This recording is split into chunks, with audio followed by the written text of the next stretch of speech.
the first place. He put hard times on Dusty Rhodes and his family. Hard times are when the textile workers around this country are out of work and got 4 or 5 kids and can't pay their wages, can't buy their food. Hard times. You know that I'm the cream of the crop. It doesn't matter what your name is. I have come here to chew bubblegum and kick ass. Woo! I tore them all down, and I came here for one reason: to attack and keep coming. I did it for the Rock. You will rest in peace. I asked you 1,000,000 times to join the NWO, or you would be for life. Shut your mouth, you thong-wearing fatty. Bang, bang.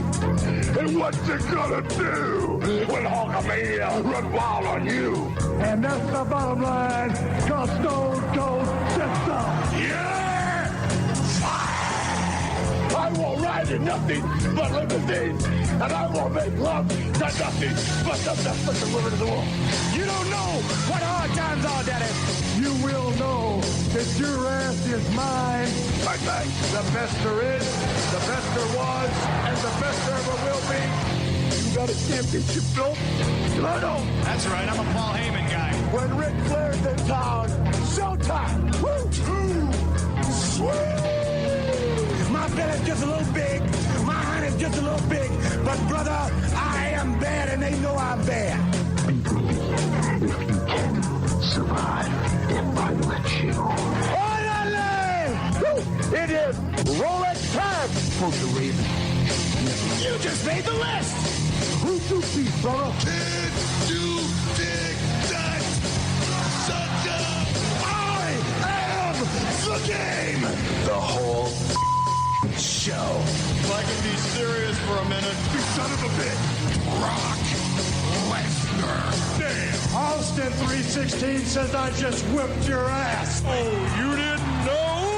I mean, you're the Donald Trump of wrestling. You make Steven Spielberg look like a guy running 8mm films in a garage someplace. Will you stop? You don't want to recognize my belt, huh? You don't recognize my belt. I think you're a liar. I think you're a flat-out, straight-up, lying, crying bitch.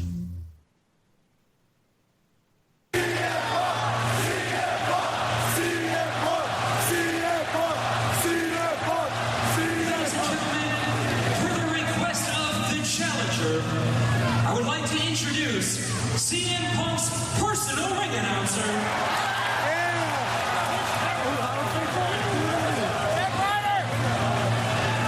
WWE Hall of Famer, Howard Finkel.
Oh, man.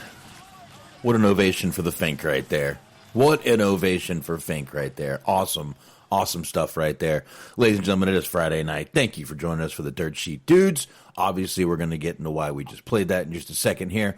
I am Boxman. Across from me, I do have both Dirt Sheet Dudes. I have Anthony. I have Smart. Gentlemen, how is your Friday going? Pretty good, man. We'll get to it, but I just kind of got caught up a little bit, got a little teary-eyed, a little emotional listening to that little clip. So just hearing the voice again picked my Friday up a little bit, because I'll be honest, it was a little rough. Yeah, it's been a one of those weeks, man. Smart, yeah, everybody. Smark, glad to hear you're all right over there. How's it going? Yeah, well, my Friday night's going a lot better than my Sunday night was going. There's been a lot of, like you guys, I did mention it on the show Wednesday night, but yeah, there were some tornadoes in my area. I was in the path of one of them in EF3, and just like the amount of destruction is fucking unbelievable. That being said, not to be a downer, but on a more positive note, I would just like to say, it's hard to kind of have that in the back of your mind, have that in perspective, but there's still a lot of very good people out there in the world, because I've seen a lot of people, a lot of like landscaping services offering their services for free, church groups coming out to help, get rid of some of the rubble, debris, chaos, that kind of thing, and offering like food, water, and resources for anybody that needs it. So it's kind of hard to remember, because everybody has to, with the COVID and all that, be apart from each other. But there's still a lot of great people in this world. So if anything, that's a silver lining. But yeah, it's nice to be back. Nice to be able to talk to y'all. I appreciate you guys giving me this opportunity for a bit of a release, and thank everyone for tuning in, being in the chat room, that whole thing. Oh man, getting me all fucking teary-eyed and shit over here, man. Come on now. God damn it, Smart. About to Amy's onion. God damn it. God damn it. Fox, keep talking. I gotta mute myself for a second. God damn it. Love all over my face. Well, what the hell? The sincerity is going away after that comment, but I just wanted to start off. We'll be back to fucking around in no time. Man. Please, nobody go anywhere. I gotta sanitize. Yeah. I got love all over my face. Hold on here. Let me just sanitize my hands here. But, man, yeah, I definitely appreciate that. Yeah, it's amazing. You find out a lot of things about people in, when something like that happens, a tragedy, whatever, natural disaster, anything like that. You find out who the pieces of shit are, and you find out who the really good people are. That's really the distinction. Like, unfortunately. Honestly, absolutely. And you know what else you find out about people? Mm-hmm. When the shit passes. Yeah. Because like a box, I want to give you credit for this, because you brought it up all the time. It's a shame sometimes that it takes tragedy to bring people together, whether it's 9/11, whether it's this current pandemic that we're going through now. I feel like the true test is going to be once the dust settles and everything gets back to normal. Let this be a lesson to everybody. Don't just be nice to people in times of strife. Be nice to people just because it's the right thing to do. It's the humane thing to do. Yeah, and let's face it, people are still being shitty to each other. Good God, look at Facebook. Anyway, yeah, but anyway, obviously we did play that clip. Howard Finkel did pass away. What was it? Thursday or Friday? I want to say it was Wednesday. Was it Wednesday? Wednesday, actually. No, we would have talked about it if it was Wednesday. I think it was Thursday morning. I think it was Thursday. Oh, yeah, you're right. It was Thursday. Here, hold on. Jesus Christ, I'm on the WWE's fucking website. It was posted. They don't have a date on this. April 16th. So, yeah, there we go. Day after the show. It was Thursday. Howard Finkel, obviously the voice of WWF and WWF. The voice of a lot of things, obviously. When we could sit here and play clips all night long. But, don't really want to drag the show down that much, but definitely some great things. The WWE I actually got some fun ones. I actually found some fun clips. Oh man, the Howard Finkel is a heel. Yeah, but that tribute tonight to him on WWE was really great. They played a lot of his funnier things that he did, and I think he'd appreciate that. I mean, some other people are being the vultures they are, but. Stop it right there, Fox. How about this? I'm trying. I'm trying. Boxing masculine. I know, look, bro. No. I'm building up to it. When I get the plugs out the way, and then because see, I look at it like this: we're going to get into the Howard Finkel stuff, because obviously that's a big topic of discussion. I mean, a lot of us grew up on that voice, man, and that to me, that personally bummed me out. But I figure let's pay some bills, like we're sponsored. But let's plug our friends. Let's keep the illusion up. Yeah, we'll keep the illusion like we are. Definitely. Yeah, our sponsors. You gotta dream big. Gotta dream big, right? Yeah, there you go. Hey, we do what we can. But we do like shouting out everybody. And, of course, we will start with the Wrestling OD. That is the Wrestling Overdose. That's Shaheen over there. You want to check out his Patreon, go for it. Patreon.com/Wrestling Overdose. But definitely check out his art. You can check out his artwork on posters, on T-shirts, and you can check out his media. Check out NuclearHeatShop.com, ChairShotTees.com, and Clotheslined with a D media.com. Find them at all three of those. Artwork all over the place. There you go. High Marks. Definitely listen to those guys. You got Cheese Man, Mojo, and G-Wiz over there. And, of course, you got Bobby Anthem and Bobby Blade still kicking out the Inhuman Experience. Find them on all the usual podcast platforms. And while you're searching for shows, check out Unscripted Wrestling. That's Eric, Doug, and Daniel over there. Usually. I think someone else joins them every now and then. Stephen Milan, the man that shares the show, letterboxdboxd.com/Stephen Milan, 2 L's in that last name. Don't forget, subscribe, rate, review, follow us on Spreaker. You can definitely subscribe to us on YouTube, Stitcher, iHeartRadio, Spotify, Google, TuneIn, Player FM. Anthony, go ahead. Jason Clark, the Bottom Line Wrestling Podcast, available on all 5 podcast platforms. Google Play, Stitcher, iHeart, and wherever 5 podcasts can be heard. Download, subscribe, and enjoy. You know what, man? We're going to get into some depressing things tonight. So wherever we can get the laughs, even if it's with my Freudian slips tonight, hey, it is what it is. But I really, honestly, and I mean this in all sincerity, guys, I want this to be a happy place for everybody. I want this to be the one podcast that you listen to that is fun. It's not fucking doom and gloom. No, but I mean, we try that every now and then too. But well, every now and then. Hey, but sometimes real life finds its way to creep itself into our fun lives, our pretend lives here with the podcast. But for the most part, we try to keep it light, and I think we do a solid job of that. Yeah, around the 5th beer, sometimes it gets a little iffy, but only on my first right now, guys. Only on the first. So. Oh no! Don't worry, Box. I'm going to get you worked up. Well, actually, you did a good job working yourself up, but we'll kind of get into it as the show goes on. All right, I'll try. I'll try, man. I'm gonna try. I'm gonna do my best here. You guys might want to like masculinity. We'll see. Let's just. Why don't you guys go ahead? But yeah, and Anthony, you said it before. Fink is definitely a voice we grew up with. It's tough watching some of these guys that we grew up with. You know what? I'm going to go ahead and mention it. Brian Dennehy, we also lost, I believe, Thursday. Oh yes. Fucking. I know he's a lot of iconic roles and all that, but to me, he'll always be Tommy's dad, man. Because I don't know, man. A lot of shit had me up in our, I know we don't know these people personally, but it's the fact that they were a part of our upbringing, our memories that are kind of fucking burned into our brains, as children, that kind of go with us forever and a day. And Brian Dennehy and fucking Tommy Boy, when I found out he passed, I immediately thought of Chris Farley, fucking and Dad and Howard Finkel, and very, very, very sad times, man. Chunks of my childhood just literally evaporating before my eyes, bro. Yeah, and I mean, I know Brian Dennehy from a few movies, the FX movies. He was in both of those, but he was also Sheriff. What was it? Tinsel in Rambo: First Blood, which I believe is probably the best of all the Rambos. So.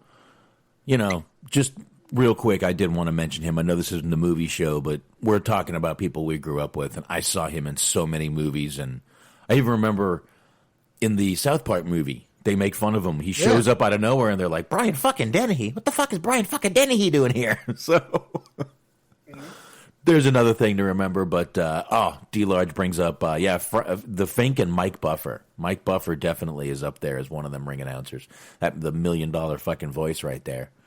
But Fink is one that we grew up with, a wrestling voice, a great announcer. Every Mania, you knew he was going to be there, even after, we didn't see him regularly on television. And the greatest streak ever. Yeah, and then we saw him on Legends House, and he was heavier, but he could still move around. And then I think the last time we saw him, he was not looking very well at all. So, oh man. I mean, it's a lot of things, and honestly, you mentioned Fink's been with the company for a long time. Literally, credited as the first employee that they ever fucking hired, very first employee that they ever hired. Wow. And let me see. So he started with the company way back in 1975. And literally, he got the job on a lark. I think he was like an usher out in New Haven, like New Haven, like an arena out in New Haven. And he had basically recommended to like the owner of the building that, hey, you should get WWF out here. And the guy, he basically referred him to Vince Sr. And that's how he got his foot in the door with the other company. And literally, he was just trying to pay it for. He basically just kind of put something out there on a lark. Because he grew up a big time wrestling fan. He wanted wrestling close to his area, and next thing you know, just that one act of kindness and that one act of just being a wrestling fan led to a lifetime of employment. He basically was a part of the circus for the rest of his life. Yeah. And the thing about Howard Finkel is, man, like he's one of those people that you never really hear a bad word about, like ever. No, like the outpouring of emotion. Even before he passed, you would always hear like people like throw out a kind word, like that clip we played at the top. I picked that clip specifically because one, Punk had legitimately requested that he announce him because, like I said, he grew up a fan too. So that was his mark out moment, like Howard Finkel announcing me in Madison Square Garden, and that was also his final appearance in the Garden.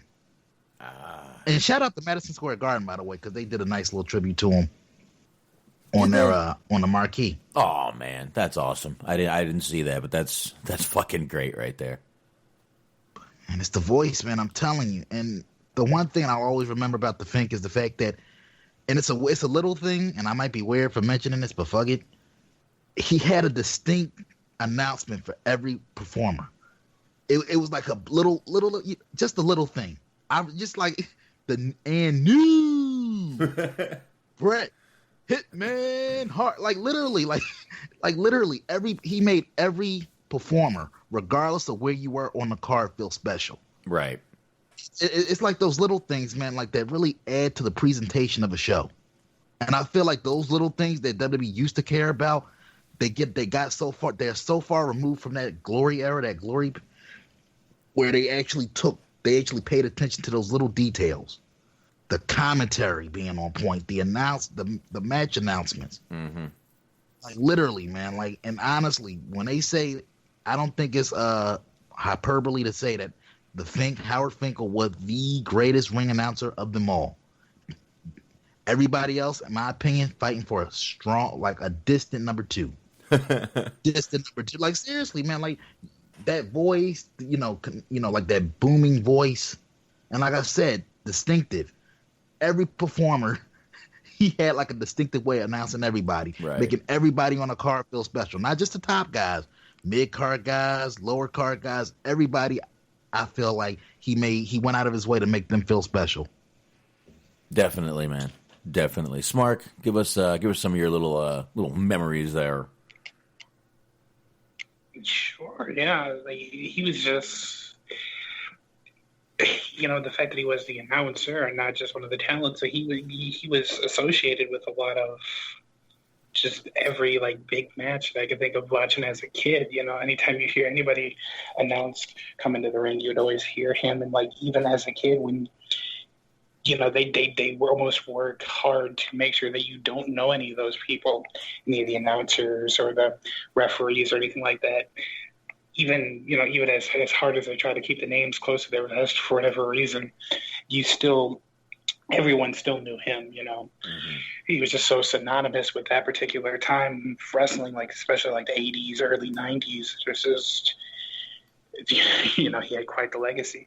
I went to a house show in 2004, I believe, roughly. The exact year doesn't really matter, but after the show, he was there and he was signing autographs and taking pictures for at least 45 minutes to an hour after the show, just, of his own free will choice, just him being a solid guy. So that's just the kind of guy he was, I guess, so there's that. Yeah, definitely, man. Like I said, man, just grew up as the voice to hear for definitely WrestleMania. Like I said, even when he wasn't on TV anymore regularly, you knew you were going to get to hear old Fink on Mania, especially for the main event. And honestly, like I said, just obviously, people have been doing like tributes and kind of like giving like his history and all that type of stuff. Extremely loyal to the WWF, WWE. To a fault, to the McMahons, because basically he was like, what's a good way of putting it? He was the collector of information. Mm-hmm. He like, in other words, that's the real Rain Man of pro wrestling right there. Walking encyclopedia of knowledge, and basically he was the guy. Apparently, he subscribed to all of the dirt sheets back in the day. He was the guy that basically gave Vince the scoop on what he needed to know, not just not just from the majors, but the indies. He was like a true student of the games, true student of wrestling history. Anything that was pertinent that the WWF needed to know, they knew because of the Fink. So he was like the information guy. Hence the name The Fink. Eh? Oh, I mean, I'm sure his last name had something to do with it, but yeah, man, absolutely just, not expected, but what are you going to do, man? It sucks seeing all these guys we grew up with, though, just start passing, and especially, one after another, and it's getting tough, man. This is the one thing that, this is one thing my parents never prepared me for, was getting old and watching people you grew up with go. Yeah, and I will say, I don't know if anybody else kind of thinks of it the same way that I do, and I know that they both held kind of separate positions, because one was a, like backstage interviewer, and the other one was a ring announcer. But for whatever reason, just because I guess they were so synonymous with that particular, like I said, 80s time frame in wrestling or WWF, I kind of associate him with Gene Okerlund. And now knowing that they're both gone, it's just like, it sucks. Yeah, when I kind of like put out a little tribute on the Dirt Sheet Dude page, I basically said, something along those same lines, that the more these voices that we lose, whether it's, Gorilla Monsoon or Gene or Mean Gene or now the Fink, I feel like wrestling loses a little bit more of its heart. Because the people that they're bringing in now, all due respect, I'm not going to say it's like a talent or drive or ambition or whatever, but they don't have that same level of care with the product that those old school guys had. Like, you know what I mean? Like, when you go back and listen to the commentary, you could say it was hokey, but go back and listen to Gorilla and the Brain on commentary. Right. Like, there was a certain level of heart and passion that they put into the product. Like, they were happy to be there, that they were proud of what they did for a living. The Fink, that voice, like, literally, the opening match, like, literally, like, the way he fucking announced the fucking Brooklyn Brawler match would get you hyped up. Like, because he was, like, seriously, though, like, because that was a man that was happy to do what he did for a living. Damn. And nowadays, like, literally, you got these guys that come on, the walking embodiment of checks gotta clear, brother. Checks got, and I'm talking about long before the pandemic. There's a lot of people that when you watch WWE, all due respect, that you just get the feeling of it's just like punching a time clock. So that's why, like I said, it hurts a little bit more whenever we lose like the old school guys. I don't care, whether it's announcers, wrestlers, like the people that you grew up on, like, Smark said earlier. Nowadays, they make it a point to not almost treat the referees and the ancillary people in wrestling almost like anonymous. Like, yeah, don't look over there. It's only a ref. It's only a timekeeper. But back in the day, like I said, you knew the refs, you knew the Fink, you knew every ancillary character, because it's almost like I said, it was almost like, even though the whole concept of being a family is bullshit, we'll get to that later. But back then, it seemed like it legitimately was a family. Mm-hmm. because they made it a point to make sure everybody got their spotlight. Yeah. Yeah. And Doc says, Anthony is like, all due respect, but the new people suck ass. Well, I mean, you kind of hit it on the head. Oh, and he also says, you're the devil's advocate of DSD. Yeah, Anthony's taking my job. Look. I try to look. I try to be, fair and balanced. I try to be fair and balanced, Antox. That's all. But no, this one, man, hit me, man. Like, this one really can't. Like, it was a shitty week in general. The layoffs and like I said, they, literally hour by hour changes with this pandemic nonsense. That and then on top of all of that, you hear about, there's never a good time to find out somebody passed away, but it's like the Fink. It's the Fink because you grew up with these people. Like I said, he's been around since the fucking mid-'70s. He's been around through, like, look, think about it. 32 WrestleMania appearances consecutively. Mm-hmm. That record will never be touched. Nope. He's how many people can say they lived through the San Martino era, the Backlund era, Superstar Billy Graham, Hogan, Brett, Shawn, Austin, Rob, Cena, that literally the A to Z of professional wrestling. If you are anybody of note in professional wrestling, Howard Finkel has introduced your name. And to me, that was the sign that you made it in the business. Howard, I don't care where you are on the card. If Howard Finkel announced your goddamn name, you can damn well bet you made it in professional wrestling. Pretty much, man. Pretty much. I don't really have much to add on that. Smart, what about you? No, I think it sums it up pretty perfectly. All right. Well, then we've got people who will use anything to do anything. I hate to do this, but I've got to do this. Yeah, this is this is a little bit of salty box. So me and Smart were going to lay out because I honestly knew nothing about this until he messaged us on the old Facebook gimmick earlier. But Box, take the floor. I'm just going to go ahead and put it out. I mean, I know this guy does business with friends of ours, but still, Rob Feinstein, man. I mean, look, dude, let the fucking body get cold, man. I mean, listen.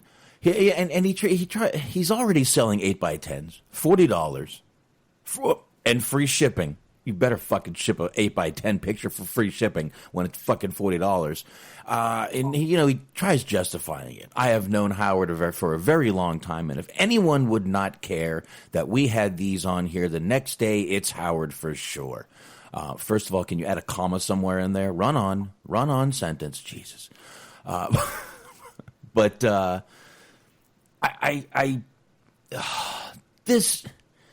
this guy's a fucking vulture, in my opinion. I'm sorry. He's just a vulture. This is absolutely goddamn ridiculous. Just ridiculous, in my opinion. And he posted this 9 hours ago. So this was like early this morning. This guy's posting this shit out there. I mean, that happened Thursday. This is like 18 hours later, he's like, I got shit for sale. Let's do this. Hold on. Let me go to the printer. Hey, printer, I know there's got to be one open around here somewhere. Jesus, man. Picking the fucking bones. He's the same way as soon as someone leaves WWE. Fucking a vulture. Swoops in, tries to take these people.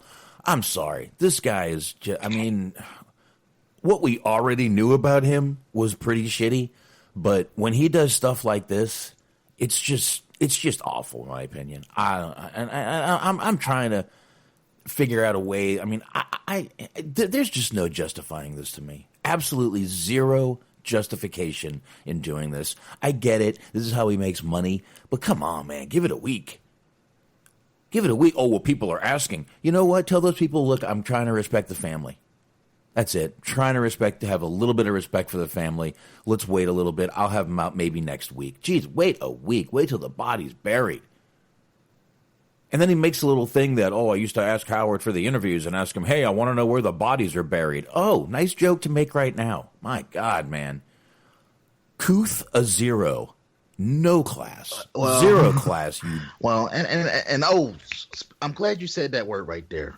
Class. I'll get the Feinstein in a minute. But another reason to put Howard on like literally the Mount Rushmore of just good human beings. Did you guys catch the story that Vicky Guerrero put out about him? Well, in her little tribute on Twitter, she basically said she's going to be forever indebted to him because when Eddie Guerrero's body was transported from Minneapolis to Arizona, Howard rode with the body. And he basically told Vicky he didn't want Eddie to come back home alone. Huh. And like that's one of those things, man, that really kind of gets you in the gut right there, man. Like, yeah, that's just kind of like the opposite of what you're talking about with Feinstein. And that's another reason why you talk about, Feinstein alluded to the fact that he wanted to get a shoot interview with him.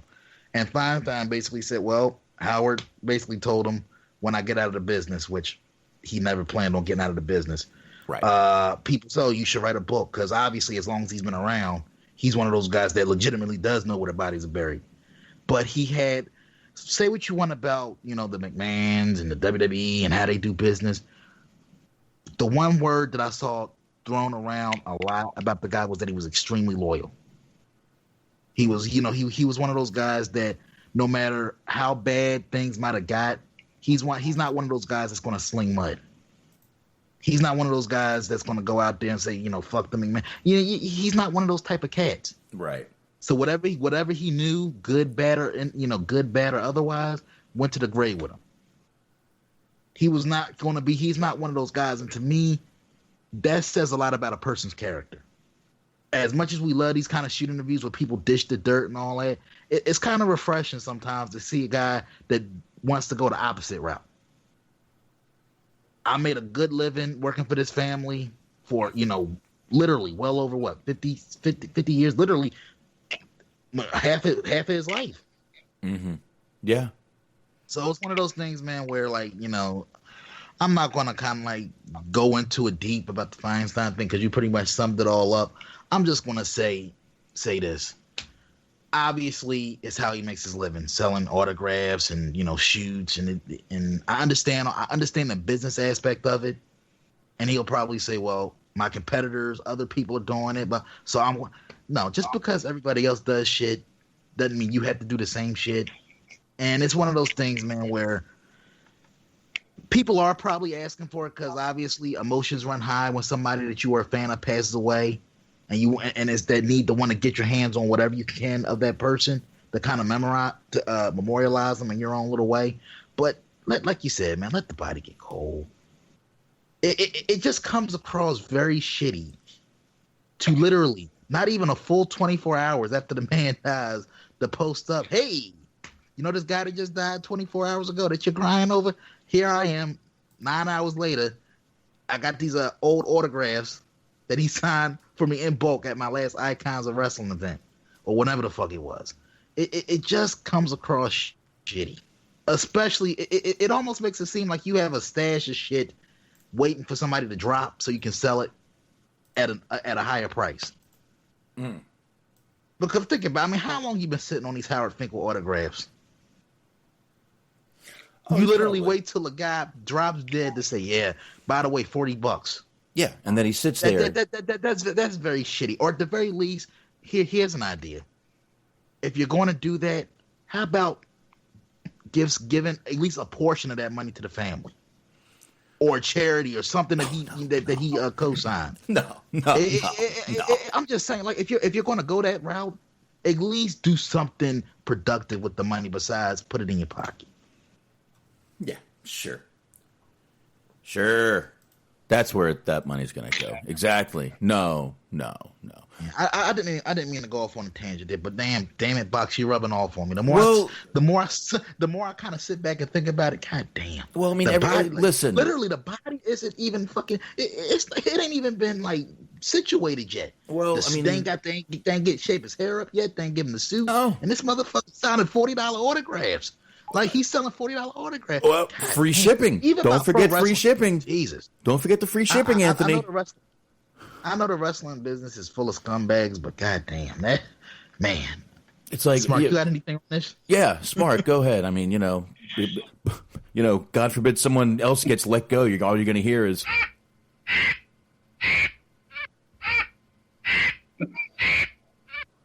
Oh, here comes Rob Feinstein picking the fucking bones.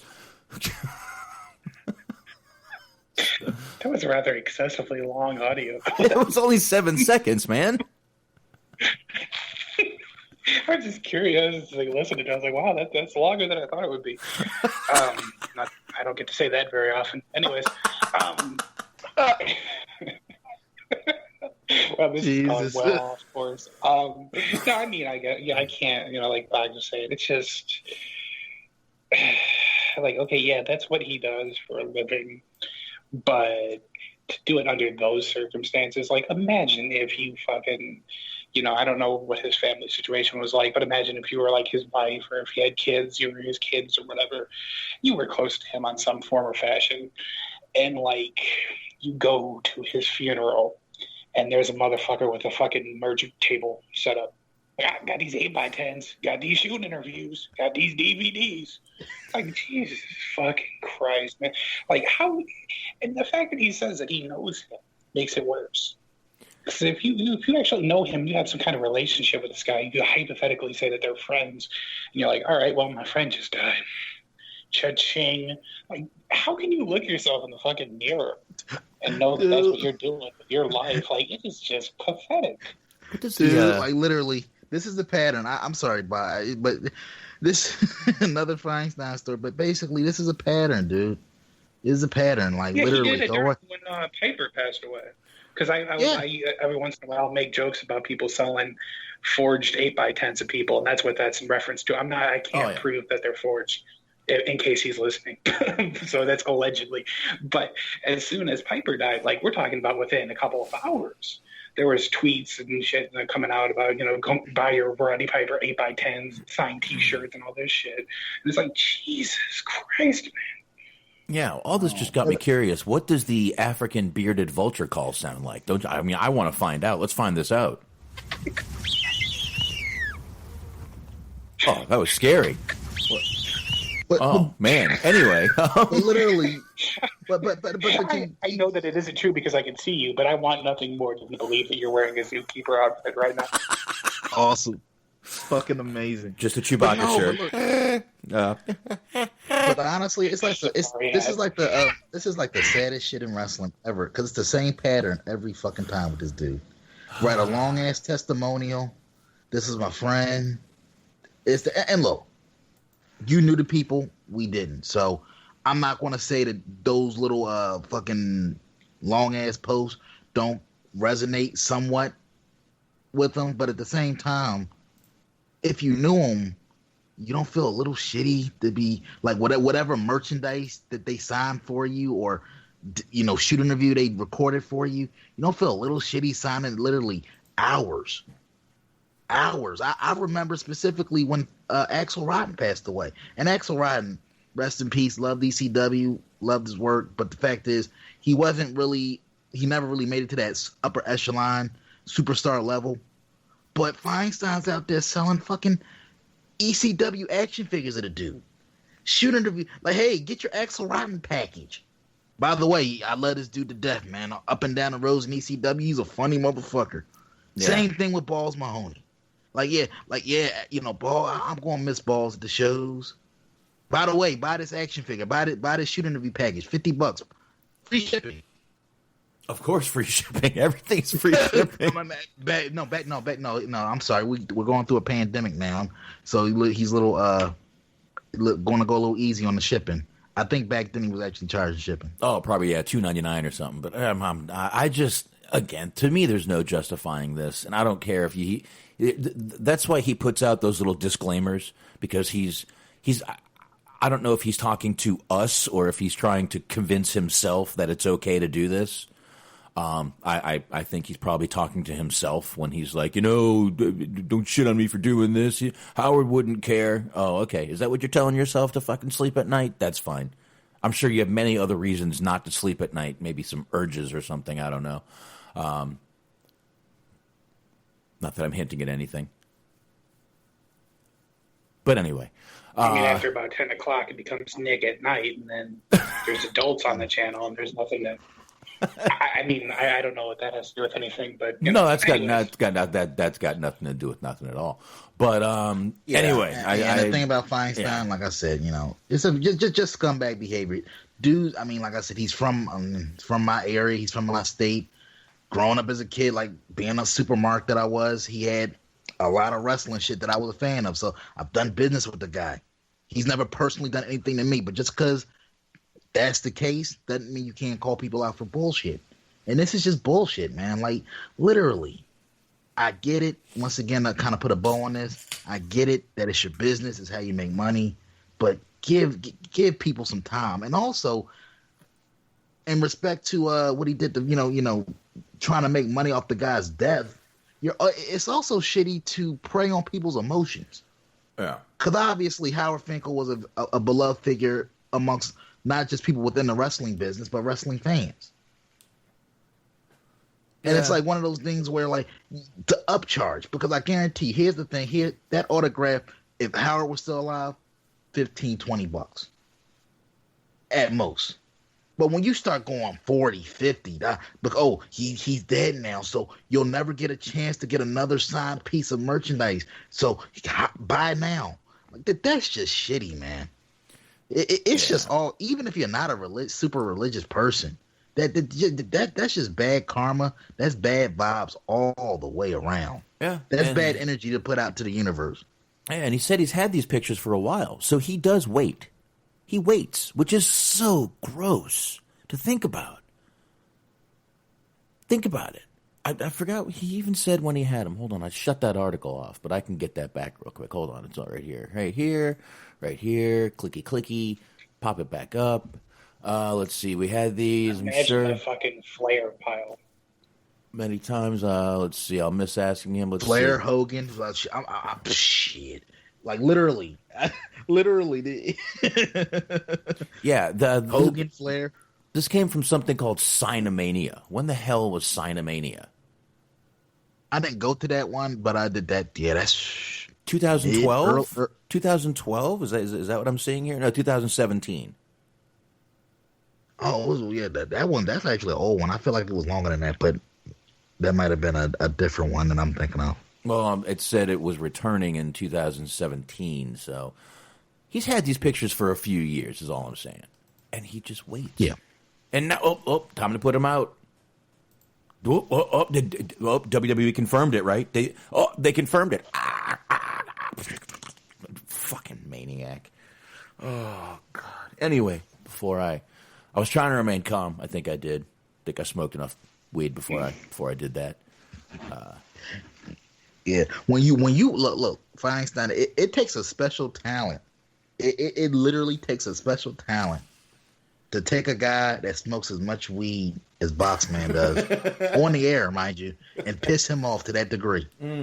Like, literally, if you get a motherfucker that's high off the weed, off the ganja, to raise his voice to those levels, come on, that's a special talent. Well, if you can piss off a motherfucker on weed, use a special motherfucker right there. Well, boy. I mean, that wasn't Braun level. Braun Strowman level was pretty bad that night. I fucking went off on that motherfucker. Hope he never meets me and goes, "You're the motherfucker that went." Holy shit. Okay. So, but anyway, let's forget about this fucking piece of shit. We've mentioned his name too many times already, in my opinion. But I guess we can go ahead. And again, we're going to do news first tonight. I kind of like the way that went last week on Wednesday. So hope you guys are all right with it. Hope the chat room's all right with it. I hope everyone who downloads is okay with it. I think it's a better way to do Dirt Sheet Dudes anyway. I see what you did there. Yeah. Yep. It makes fucking sense. Yep. Makes fucking sense. So I think we should stick with this format for as long as we can. We'll see what that, we'll have more news. But there's a ton of news coming out right now. They're still releasing people. As a matter of fact, this article, thanks to Antox, he sent us this. This was at 1800 hours today. So there we go. Tainara Conti has been released. Obviously, she had a little problem just a little while ago. You kind of, that this might have been just another nail in her coffin, the fact they were releasing people. Tino Sabatini, he signed in October 2014. I remember that guy. Okay. Cesar Bononi signed in October 2015. Mars Wang, recruit from China. I can't wait till those liberal loons get a hold of this one.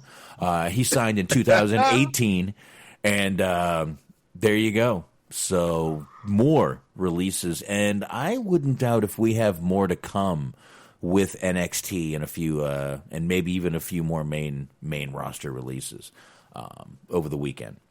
I don't know, but there are more. Go ahead. Definitely. I would just say, think about who you haven't seen in a while. They're probably gone. Yeah. So once again, thanks Antox for letting us get that right there. But No doubt. there's definitely some, and again, we'll definitely need to get Smark's thoughts on this because he was not on Wednesday. But a lot of people are criticizing WWE for these cuts because they have over $500 million in cash reserves. A lot of people are giving him shit. Meltzer was the one who brought it up. These didn't have to happen. They have $500 million in cash reserves. Meltzer should know the business a little better than that.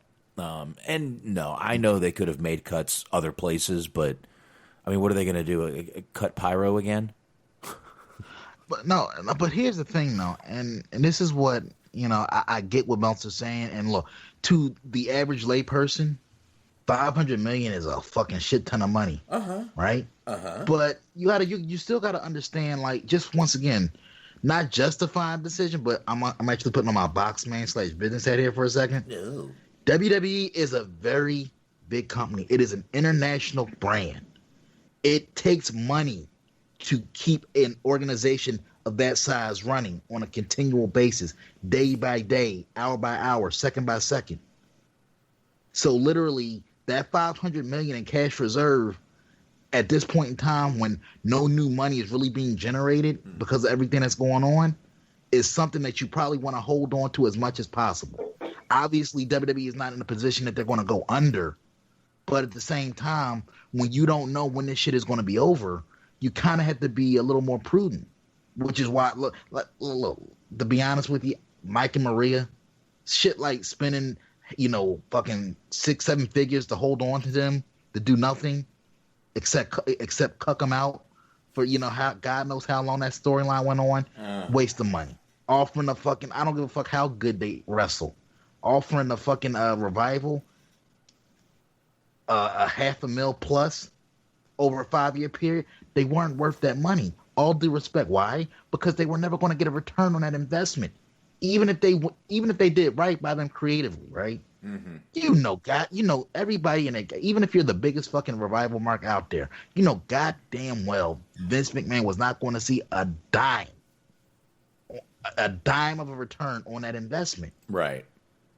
And it's just like, you have to look at it from a business standpoint. There's operations expenses. You got to pay to keep just basic shit. You got to pay to keep the lights on.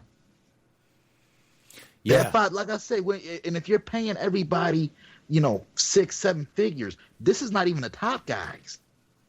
Mid to lower card guys were making big money because Vince wanted to hoard all of that talent. At some point, he's looking at it like, well, shit. Lost his ass on the XFL, basically. Not to do no fault of his own this time. Right. He's probably looking at ways to recoup some money because that conference call. Investors, when you meet in front of those investors, they don't give a fuck about a pandemic. All they care about is your bottom line. What are you doing to recoup the losses right now?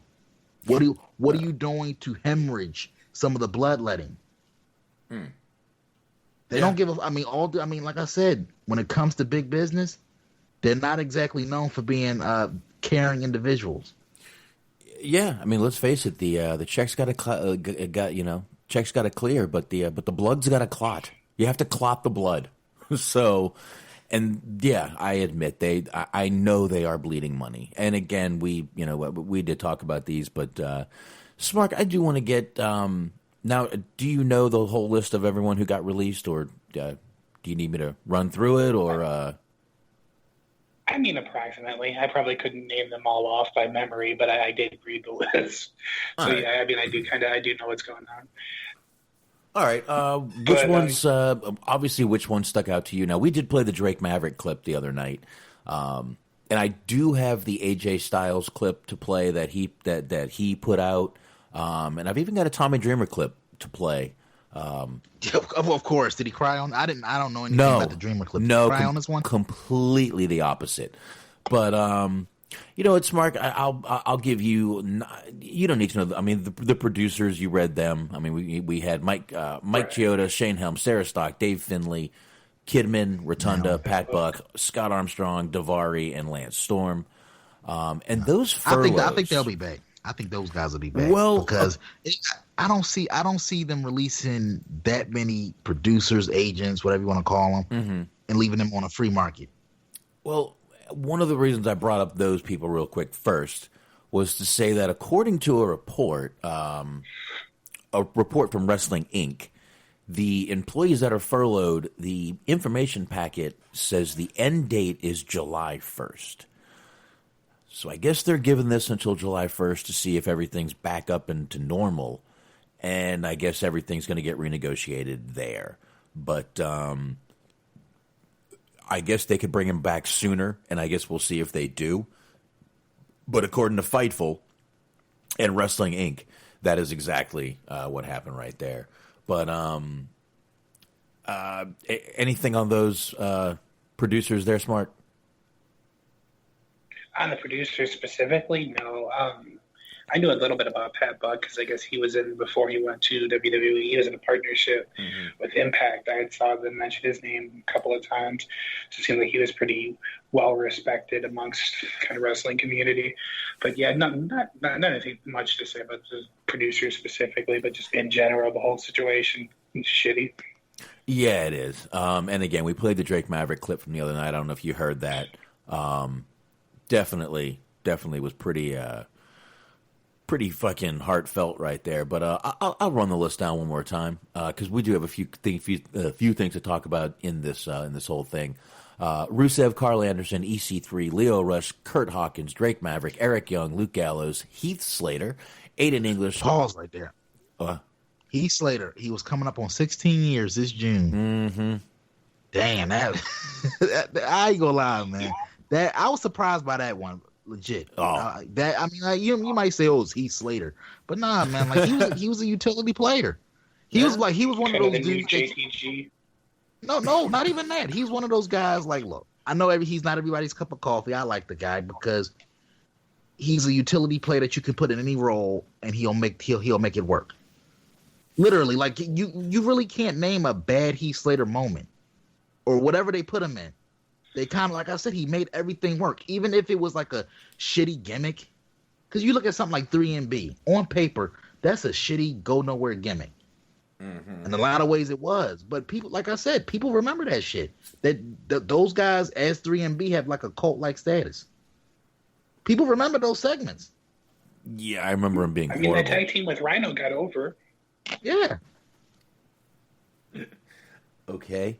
The Legends, all right, and when he was getting his ass whooped on a weekly basis by the Legends, that was during the period when Raw really wasn't much to look forward to on Raw. Yeah, that 2011, 2012 range.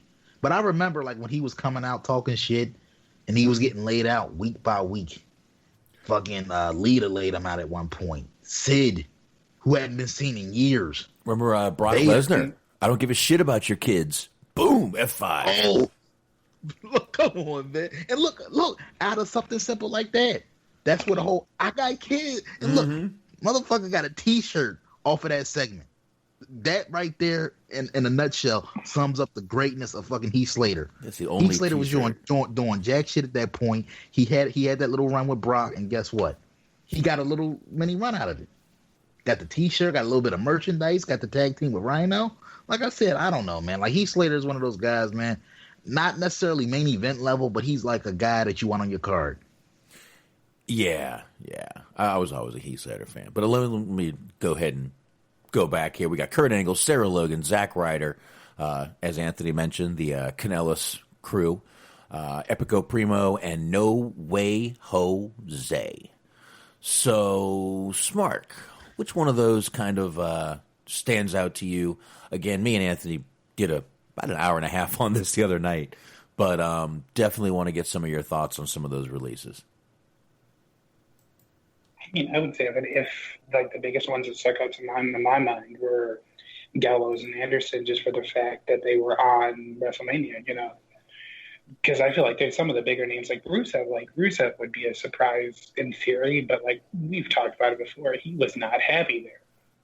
So it very well could have just been a situation where it's like, well, if you're already talking about you're not happy and we're trying to find pay cuts, kind of a shit or get off the pot situation with him. Not saying that I don't feel bad for him, and he gave a lot of his money to people that were in tough situations. So it's shitty that he doesn't currently have a job right now, but that wasn't really a super big surprise to me, as much as like Gallows and Anderson they were still on TV weekly, and like I said, they were part of the WrestleMania match. So that was a little bit more surprising than some of the other ones, like a Zack Ryder. Right. And real quick, before we go too far away from old Heath Slater, Heath Slater about 5 hours ago put out a tweet, attention, go to at Pro Wrestling Tees, where after 14 years you can grab my second ever official T-shirt.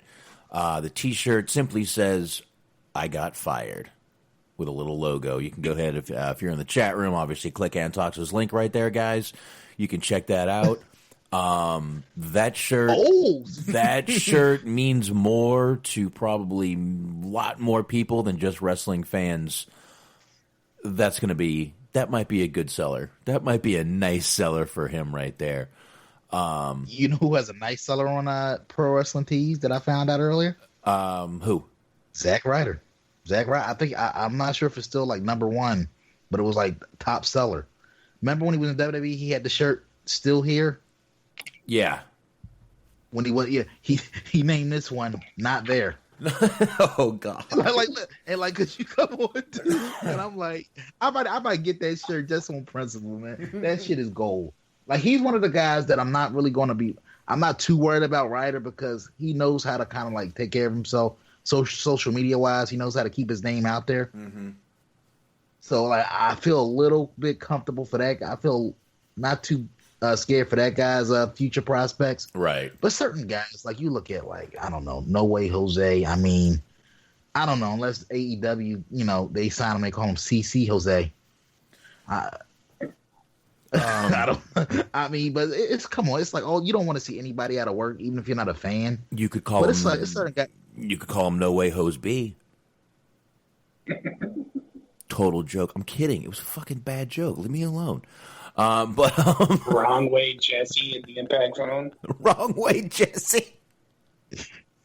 Oh shit. Put him with Ortiz and Santana. Proud, powerful, and poor. Just call him Do Not Enter. Just call him Do Not Enter. Jesus, proud, powerful, and poor. Oh my God. That was worse. That was worse than mine. And now, Anthony, Smark, actually. I'm sorry, I meant Smark. Okay. What do you think about the Gallows and Anderson release, man? I mean, just on... Yeah, I mean, that's what I was saying. It's like, it's the most surprising because they were just coming off. I'm sorry, I was reading something. I apologize for not listening. Yeah, they did, but obviously, AJ Styles obviously feels really bad about their release. And I got a little clip to play of AJ Styles kind of giving his thoughts on the fact that they were released. He kind of blames himself for the fact that he got them. I think it's silly. Oh, I do too. I mean, literally, these guys made a lot more than they were going to be making. But here we go. Let's go ahead and fucking roll this right here. And again, I apologize for not listening to Spark. I was reading something.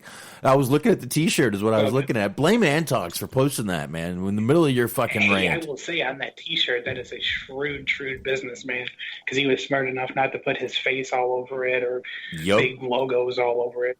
Like, anybody could buy that shirt, and you wouldn't have to explain it to a stranger. Yep. You don't even have to be a wrestling fan to look at that shirt and go, I need it. I need it because I got fired. So, anyway, here's AJ. Why the NWO shirt was that? Yeah, exactly. Here's AJ Styles. About 2 minutes, 19 seconds. If you guys want me to pause, you know what to do. Tell me. And then you know, if you guys didn't know, Gallows and Anderson, guys who were like my brothers, were released yesterday, and that one hurt. That one hurt really bad, really bad. I mean, it's just like the only way I know how to explain it is like these guys are my family, and I couldn't take care of my little brothers. You know what I'm saying? Like that's the way I feel about it. I'm the oldest. I'm supposed to take care of them, and I didn't manage to do that, and I feel responsible in some weird way for them being released. And it's devastating. I don't know any other way to explain it. Like, and there's a lot of other great, you know, wrestlers. I'll kind of go down the list for you here. Kurt Angle, a buddy of mine, Rusev, Drake Maverick, great guy. Zack Ryder, Kurt Hawkins, Heath Slater, Eric Young, Rowan. Like, Eric Young, man, like, I don't know how we missed the boat on this guy. Just do what he does. I guess Rowan, like I said, another guy who was. Go ahead. Sorry, I got it. Well, you know, once again, I'm sorry about that. I don't mean no disrespect to anybody. I don't want to see anybody, like I said, out of work. It's a shitty situation for anybody, not just wrestlers, anybody, because we're all one paycheck away from sitting at home. But how do you miss Eric Young? I will admit Eric Young's a talented guy, and I will even say I've been a fan of the guy at different points. But fucking AJ up there trying to, how do you miss the boat on Eric Young? Like I'm the fuck. Could they have done better with him? Yeah, but he's sitting up there like man, Eric Young was money. Like, come on, man. Definitely a talented guy that could have done a lot more with him. I will agree with that. And AJ knows him, and he's known him from TNA days. And I mean, come on, man. And I mean, look, the guy even feels like he was the older brother that couldn't take care of his younger brothers. Yeah, I mean, I feel horrible for AJ. I mean, obviously, but I mean, he's going to be fine. We all know AJ's not going to fucking, let this bother him as much as, it'll bother him for a few days, but AJ's going to be fine. Those two guys are going to be fine. They can go back to New Japan once that's running again. Again, man, you got to wait till everything's running again. You got to wait till travel bans are off. They're going to be back. Let's be honest. I feel like, first off, AJ's pretty much a top guy in the company. He'll put in a word for him. And, I don't know, honestly, my whole thing about him not feeling bad is this. Simple fact. We can sit here till we're blue in the face and talk about how the Gallows and Anderson, they've been misused creatively, blah, blah, blah. But they've been with the company for 4 years. They've made damn good money over these past 4 years. I'm sure AJ's recommendation went a long way towards getting them getting their foot in the door. So I mean, as long as they weren't stupid with stupid with their money and their finances, guess what? I feel like they'll be fine for a little while, and I feel like those are two guys on that list that once the smoke settles, would not be surprised in the least to see them brought back. If for no other reason, for say what you want about that whole OC thing, yes, it wasn't super prominent on the show, but I just feel like with the AJ influence, he's a top guy, and if he says bring my boys back, I feel like they'll be brought back. Right. Yeah. Possibly. I don't know. I don't know if he's got that much pull, but 56 seconds left in this clip, and let's go ahead and finish it up here. Doing great work.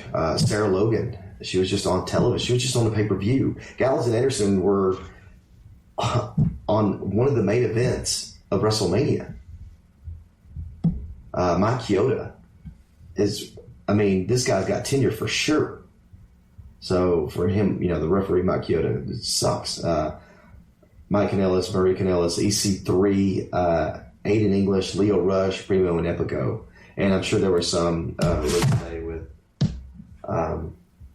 NXT, but I'm not sure. I think I've seen something on that, but I wasn't sure. And it's just weird. This stuff is expected with everything that's going on. And I mean, I'm as shocked as you are at some of the guys that got released. I mean, I had. And there you go. That's the end of it right there. But, it's kind of funny seeing a top guy like that doing these videos and giving his thoughts on everything. But doesn't AJ do some video games things on Twitch and stuff? Am I wrong on saying that? You may defer to Smart on that one. I'm not really on Twitch like that. No, I'm not either. I've never utilized Twitch. I don't know what Smart is either, actually.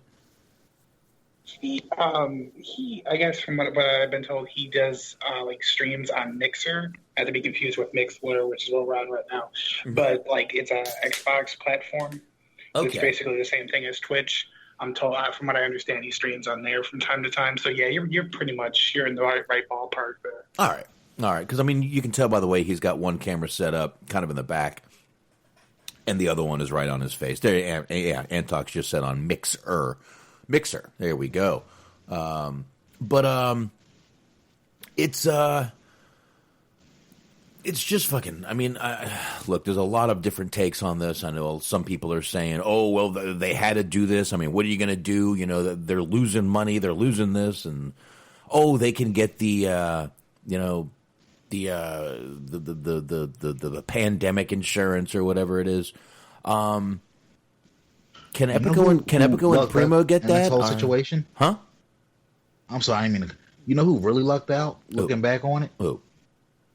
Matt Hardy and Brody Lee. They literally got out of Dodge just in a nick of time. I mean, you could say, well, yeah.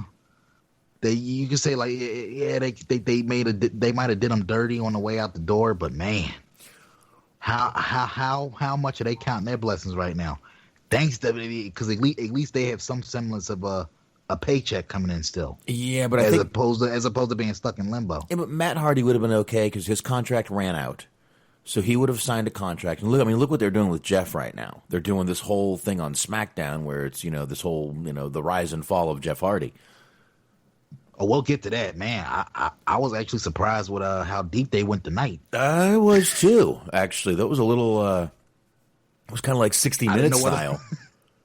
It looked like I thought I was watching fucking 48 Hours Investigate. Yeah, exactly, man. That was some crazy shit right there, man. But it was good, and we will get into that possibly a little bit later. But I don't know, Smark, what else you got on some more of these I'm sorry, not signings, but releases? Anyone else stick out, or should I play this little Tommy Dreamer video here? I mean, just the whole situation is, just, like I said, it's bad in general. And it's like, yeah, I don't, I obviously don't know what their finances are, what the day in and day out operating expenses are, how much they're losing, how much they have projected in the future. You were saying they have like 5 million or 500 million reserves, but how much that actually stretches with the reach of their company, I wouldn't be able to tell you, obviously. I don't think many of us wouldn't, but right.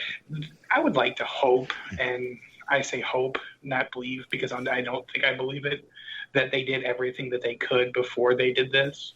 But just like, and I kind of laughed because you hit the nail on the head because you said I like to use the word optics, and that's exactly where I would have went with this. Wednesday, you said that. And yeah, like the optics don't look good, Mm-hmm. But the worst thing, in my opinion, like, the thing that really makes it the worst is when you look and you see that 35 people at that point, this is when I saw the graphic, it was like 35 people got fired and they saved as much as they were spending for Goldberg appearances. It's like, Jesus Christ. Like, you have the Undertaker talking about how disappointed he was in his match and how, like, Goldberg's kind of a shitty worker. Mm-hmm. And it's like, you just, like, that is paying him to get people to just complain about how shitty his match is going to be and to not bring anything to your product, that you're spending the amount of money that it takes to feed 35 people. Like, oh my God, it's terrible. It's terrible. I mean, I'm not going to say that they're the worst, but it's like, it's really bad right now to do this on top of the fact that you're already receiving criticism for going live again. It's just like, it's just PR misstep after PR misstep, in my opinion. So it's just a shitty situation. Oh no. Well, look at them. They're essential. Fuck that. I'll call them the worst. They're essential. Fuck that. They're Fuck essential. That bullshit. Yeah, fuck that. Fuck the orange bastard that said they're essential. It wasn't him. My point. No. Florida, whoever. Fuck Florida. I know Bobby. I don't want no heat. It was listen. That was all DeSantis. That was DeSantis. That was his doing. No, but man, this is to me where we can say, well, they might have did everything they could, but let's call a spade here. I really feel like this is karma coming back to bite Vince in the ass, because you basically hoarded all of this talent for how many years and months? Like, was there really a reason to hold on to Primo and Epico for as long as you did? Like, and I think what irritates me the most about the situation is you have some guys in some cases that have been asking for their release for years. The Revival were asking for their release as far back as 2018. And you released them in the middle of a pandemic. Why now? Rusev, this is a guy that's literally openly been begging for his release for at least the past 2 years. Mm-hmm. You release him now. You hoard this talent for this long just to release them now at the worst possible time.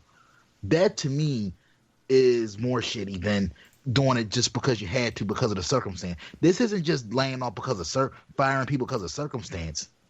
This is because you're firing people because of greed. Because you hoarded talent for so many fucking years that you almost you take a step back and, oh shit, I don't need all these people. And it's almost like getting rid of an old toy that you don't want anymore. Except you're playing with people's lives.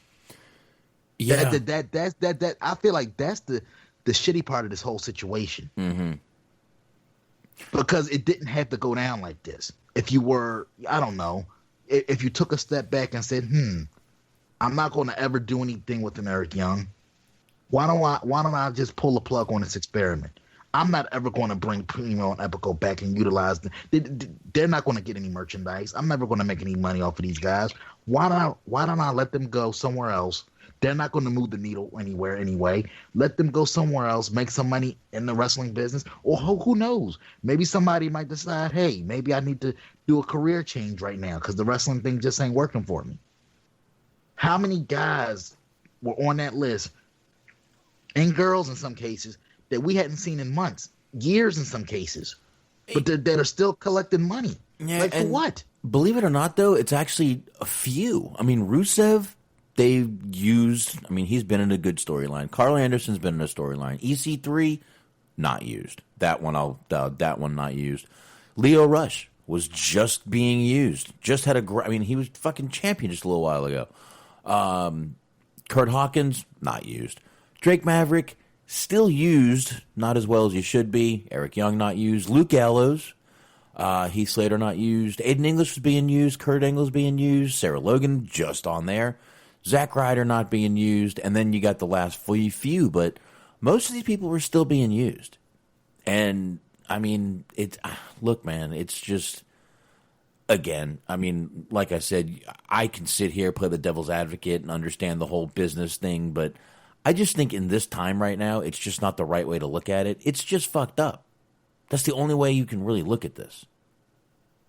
The whole fucking thing going on right now during this time, and it's just not a fucking, you can't, I don't know. I understand, again, I understand why they have to do stuff like this, but man, just a shitty time to do it when nowhere else right now to go. There's nowhere else to go.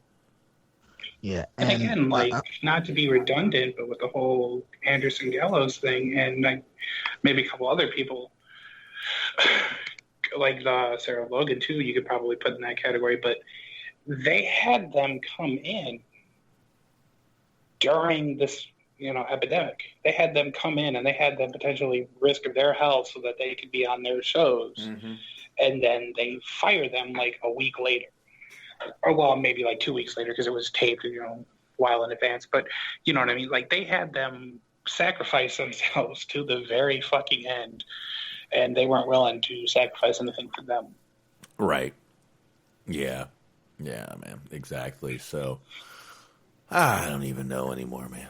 Crazy shit going on.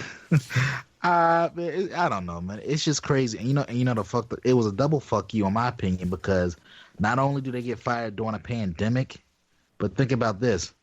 You know how normally when somebody gets released, there's a certain amount of buzz around their name, even if you're like at the bottom of the barrel, WWE guy. Once somebody gets released and they pop up somewhere else, there's a little bit of buzz. Depending on how long this lasts, whatever buzz is around, like a fucking Revival or whoever else that's been released, fired, what have you, that buzz is going to be pretty much dead and buried by the time this shit is over. Like, literally. I mean, I feel like guys like Rusev will be all right because he's built up enough goodwill over the years to where I think he'll be able to stay relevant. Zack Ryder, I mentioned him earlier. I think he'll be able to stay relevant because he's good at the social media. But guys like Kurt Hawkins, guys like Primo Epico, it's just a mess. And, you know, somebody had put out a post earlier about AEW should do an invasion with everybody that was released from fucking WWE. And, of course, you know, I said, no, you're a fucking moron for even putting that out there, because out of all of the people released, I could name about, on one hand, the number of people that AEW could get some mileage out of. But even if they could right now, they're not going to. They're not going to, because I know Tony Khan is the money mark and all that, but Shad Khan, and I wanted to get your thoughts on this, Mark, because you know more about the football leagues and what the Khans own. In addition to the Jacksonville Jaguars, what else does Shad Khan have ownership in? I know he has a soccer team. I can't remember exactly. I forget which one it is, but I know that he's got a big soccer team.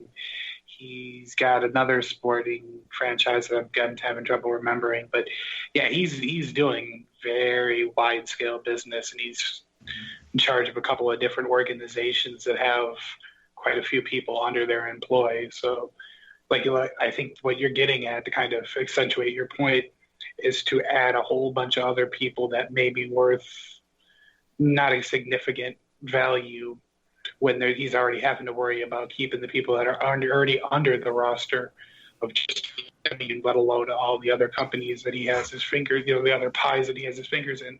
It would be pretty unrealistic, just to say the least, to be polite. I'm trying to be polite tonight. I'll just say that much. Yeah, because pretty much wrestling is basically what I was getting at, and thank you for that, Smart.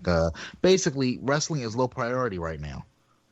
I'm pretty, like I said, it's a vanity project for his kid. His kid likes wrestling. Great. And I know Tony's doing what he can do for AEW right now, but at the end of the day, Papa Khan is the one that controls the purse strings. Papa Khan. And like said, am I wrong? He's looking at the bottom line right now. Is that any relation to like, Chaka Khan? Any relation to Chaka Khan by any chance, Anthony? Huh? Any relation to Chaka Khan? Adopted. Okay. Chaka Khan. All right, go ahead. All right. No, but I don't know, man. It's just like, you know, I swear some wrestling fans just need to go outside, get some fresh air, maybe sniffing some COVID-19, maybe to improve your brain cells. It's like the amount of posts that I'm seeing about, great for AEW, great for New Japan. Do these people not realize nobody is fucking running right now? We don't know how long this shit is going to last. Like, I said it on Wednesday, and I'll say it again. AEW might be on the verge of laying some people off. I look at it like this. If the biggest organization on the planet had to make this level, had to make this many cutbacks, what do you think every other organization after WWE is going to have to do? Japan reopened just to have to re-shut down. I'll be looking grand opening, grand closing. Yeah, but again, AEW's roster isn't as deep as WWE's. They could be okay. And again, we don't know what their contracts look like. So, I don't know. I think AEW may get through this without laying people off. I really honestly do. I do too, but just the idea that they're going to take on a whole bunch of other financial risk, or however you want to phrase it as. Like, I mean, I wouldn't be surprised if they're calling Rusev right now, but I don't think they're, hitting redial over and over again to get in touch with Primo or Epico. No, unfortunately, no. But anyway, let's play this Tommy Dreamer video. Tommy Dreamer giving his thoughts on the WWE releases. It's 3 minutes. Let's do this. I want to thank you all for listening, and you just we have to take one day at a time. The cool thing is you see everybody jumping and banding together. I have reached out to several people who have been let go today, and their lives will be fine. There is life after WWE. For some people, they may get hired back. For other people, they may not. And you got some television time, you got recognition, or hey, guess what? And if you feel you weren't used to potential, great. It happens to everybody. And my heart goes out to them because of their families and the uncertainty at this time. Hopefully they have 3 more months of pay where they can keep getting paid by WWE as per when most times they get released. And then in 3 months, this is all cleared up. And I feel personally that wrestling shows and all that stuff won't happen till like October, November. So we could all... Okay, 2 points I want to pull out of that before I forget. Number one, he's saying that the 90-day non-compete is because you're still getting paid for 90 days. Yeah. Okay, so there's one thing. That's all right. I'm not going to lie. Makes you feel a little bit better. He's also saying till October 1st. So, man. And that's being very generous. I mean, I look at it like this, man, and we'll get into it with the SmackDown review, but let's just look at where we're at right now. In addition to doing empty arena shows at the Performance Center, WWE, the fucking worldwide leader in sports entertainment, has literally been reduced to running a fucking pay-per-view from WWE headquarters, a.k.a. the former Titan Towers. That's where we're at, ladies and gentlemen. Yeah, but you're climbing the corporate ladder, Anthony. Do you understand? You get it? Get the fuck out of here. Somebody's going to be taking bumps through. Somebody's going to be taking bumps off of Vince's table that we saw on fucking Beyond the Mat. Damn it! All right. Yeah. Matter of fact, I wouldn't be surprised if Vince fucking fired every announcer that he has. Said, "Fuck it, I'm going back in the booth. Save some money." Yeah. Like, serious? You never know, I guess. But real Smart. You got anything on that, or should I continue? What you got, man? Nothing too much. You can go ahead and continue. Okay. Get back on our feet. You can't hate the WWE. You can't hate Vince McMahon. You can't. That is business. And it's big business. I saw it in my little ass company, and I see it from WWE all the way down. And I use this example for everyone who's like, oh, they should stop doing live television. They should stop doing this. They should stop doing that. Think of the financial hit WWE took with the loss of WrestleMania from merchandise, live gate, all that stuff. If you're a business person, and I use this example on Busted Open, if you paid somebody to paint your house and you have a contract that says, I need you to paint my house, and you pay that person, or you pay that person half their money, and they only paint the front side of your house, and they say, well, I can't get workers to come to your house. Would you want to pay them the full amount of money to paint your house? They didn't finish the job. So there's that was a shitty example. This is all coming down. Thank you. There's only 30 seconds left. Fuck it. But we don't need to play the rest. Is that not the worst example in the world? It's like these guys weren't painting houses, and they were willing to do the job if you would let them. But you didn't let them. So Tommy, I don't know. I mean, you're in your gym there. You look like you've been eating hot dogs for a few days and haven't slept in a week. You and your Nikolai Volkov T-shirt there. Dude, you're a little delusional, Tommy. I think you need some sleep. I really do. I don't want to. I like Dreamer. I do too. I don't want to shit on him too bad here, but my God, that he had me up until that last part. That analogy went off a cliff. That's like if you get a pizza and someone gives you half. And shut the fuck up, Tommy. Go eat the fuck. You ate half the pizza. That's what's wrong with the situation. Okay. But he wanted to go philosophical, but instead he went CTE. If you ordered a pizza and I only brought you half, I know the problem, Tommy. You ate half the pizza on the ride there. Shut the fuck up, okay? You and your bad analogies. These guys are suddenly they're paying. Trying to get over the idea that you basically just said it looked like Tommy Chambers been staying up all night eating hot dogs. Not false.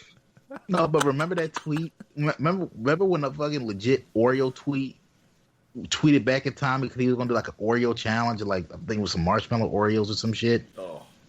Hey, at Tommy Dreamer, just checking in to make sure you're still alive or some shit like that. Because he had posted up a picture with the Oreos and the milk. All right, guys, I'm going in. Oh my God, Dreamer, Jesus. Anyway, I mean, look, listen, he does have more insight into the wrestling business than, we do. He's been there. He understands. Like you said, he's seen some of this in his little ass company, which I'm not sure what he means by I've seen it. Does he mean he's had to lay people off in his company? Well, you got to figure he's, I get what he's saying in terms of like, just all right. Look at it from a WWE perspective with WrestleMania.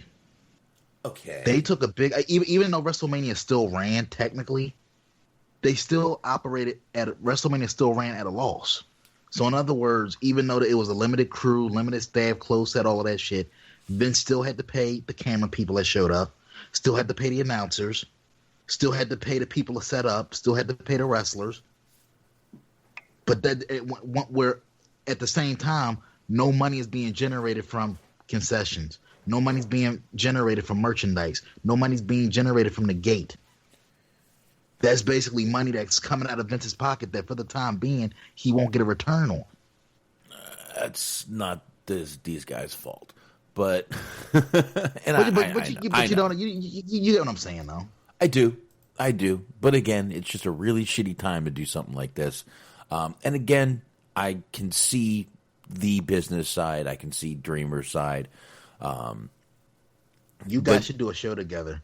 Because when he went to that spiel about, just looking at it from a business perspective, I kept hearing I'm like, damn, Dreamer does a hell of a Boxman impersonation. And listen, I can see that perspective, but I don't know, man. Again, in my gut, it just looks bad. Again, I brought up, and I did give Smart credit for the optics. The optics on this are bad. Even worse, I mean, the optics on this are bad. It's even and tying it into that they just spent, Linda's PAC just gave $18.5 million, basically $20 million to Florida. It's like, WWE is just looking a little shady in this whole deal. But like I said, I could see more names coming out this weekend. Sure. I would prepare for that. I would say maybe 10, 15 more names at the most. Now, Box, I did send you a little link. Did you see? What do you guys think about the EC3 reinvention? And man, does that guy not look frustrated? I mean, I dug the little. I don't know how I feel yet about the couple little vignettes that he's put out so far. Like the intensity. He definitely feels like he's trying to do something new, like he has something to prove. But man, that's the guy I really feel sorry for. Let me see. That's a Twitter video right here. Is that it? Yeah. Give me a sec here. Oh, it's only 1:12. Give me a sec. Let's go ahead and let me turn the volume up and let me hit this, and here we go. Warning. If you're watching this warning is for you. Every second of your life you spend staring at this screen is another second of your life wasted. Aimlessly watching, commenting, scrolling, liking, sharing, Trolling. Is your life so empty and hollow inside that you have to vicariously live through someone else? A celebrity, a musician, an actor, a politician, a blue checkmark, a superstar. Do you read everything you're supposed to read? Do you watch everything you're supposed to watch, like what you're supposed to like, eat what you're supposed to like, think what you're supposed to think? Stop treading water. Challenge yourself. Damage yourself. Claim your individuality or you will become a statistic. Find your purpose. I have. And now I am everything you are not. You have been warned. Wow. E.C. Spears. Not bad. Good. I caught the superstars. He went superstars in little air quotes with his fingers there, finger quotes. Yeah, I guess, this is what some of these guys are going to have to do. Just start doing videos like this, keeping their name out there. Don't let people, forget about you, and you're going to have to get yourself out on the indies when they're back. Yeah, and like I said, and EC3 is one of those guys. I'm not going to sit up here and claim to be like a super fan of the guy, but obviously super talented. Went to TNA, and once again, I can't believe TNA, and I'll get to this a little later. It kind of ties in. ROH and TNA are actually doing right by their employees. Two companies that have developed a strong reputation of treating their people like shit for a long stretch of time are actually coming out looking like roses in this situation compared to WWE. But I feel like EC3 is a guy I really feel sorry for in this entire ordeal, because literally they re-signed this guy. He had a cup of coffee in NXT, didn't really get a chance to make an impact there, pun intended. They bring him up to the main roster and do nothing with him. Like, literally, they did segments of this dude just in his ring gear holding a Solo cup. They literally flew this guy in to do a fucking 10-second comedy bit backstage where he doesn't even get a promo line in. And they held on to this guy all of this time just to release him now. And I feel like that's a guy who, if he comes out with a shoot interview blistering the company, I would say he's well within his right to do so. Because they literally brought him in, did nothing with him, and then they decide, once again, that's what I call playing with somebody's life. Because you do nothing with them, and then when you deem him expendable through no fault of his own, all of a sudden he finds himself out of a job wondering where that next paycheck's going to come from. It's not right, dude. Not fucking right. No. And the guy is a good talent.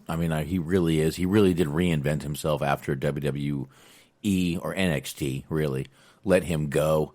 He reinvented himself in TNA. And I don't know. I think he can do it again, which obviously he's trying to do. Maybe this is a character he's wanted to do for a long time.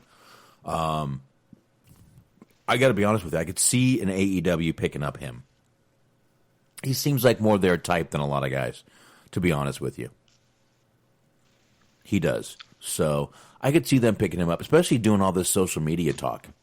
I could see AEW loving all that shit. So I don't know. We'll see. But I think EC3 will be okay. Hopefully. I don't know what you guys think, but that's there's me. Smart.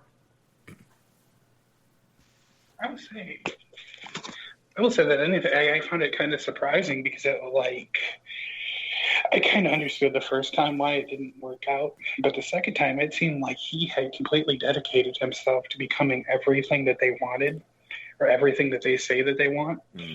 Just super fucking jacked and ripped and tan and just, total emphasis on, working his ability in the ring and out of the ring, just doing everything he can to kind of hone his skills and become, like I said, everything that they say that they want. And I was genuinely surprised when even, a couple of months ago, or basically as soon as they called him up, that they really kind of didn't use him. Because it seemed like he did fit that mold. Mm-hmm. Like, he's charismatic. He's a pretty good wrestler. He's got a good look to him. Like, he checks off so many, for lack of a better word, boxes. But, he checks off so many boxes of what it is that they would want and what it is that a lot of companies would want. I'm totally with you that I wouldn't be surprised if he does end up in AEW at some point, and I think that would be a potentially pretty good investment for them. Yeah. And it goes back to, like, they took an opportunity, took a chance on Jinder Mahal. Jinder fucking Mahal. And I get it, the India thing, they were trying to break into that market. But here was a guy, once again, who, in my opinion, in terms of in-ring skill, him and EC3 are about the same level in terms of, like, they're not overly spectacular in the ring, but EC3 leaps and bounds more a better entertainer than Jinder Mahal in terms of promo ability, presence, the whole nine. How you can justify taking the chance on Jinder Mahal but not EC3 is just beyond me. Yeah, I mean, absolutely. take the whole India thing out of it. It's still Jinder fucking Mahal. Mm-hmm. And at a time where the titles don't carry the same type of weight that they once did, they could have built him up to be a WWE champion on the SmackDown side of things. Because I couldn't see him being like the flag bearer or Raw, but I could see him being like a credible heel on SmackDown, feud with a babyface AJ Reigns if he was still around. Mm-hmm. Yeah, Stuff like literally, he could have been a solid, heel world champion for them on the SmackDown side of things. I just don't understand. I can't justify it.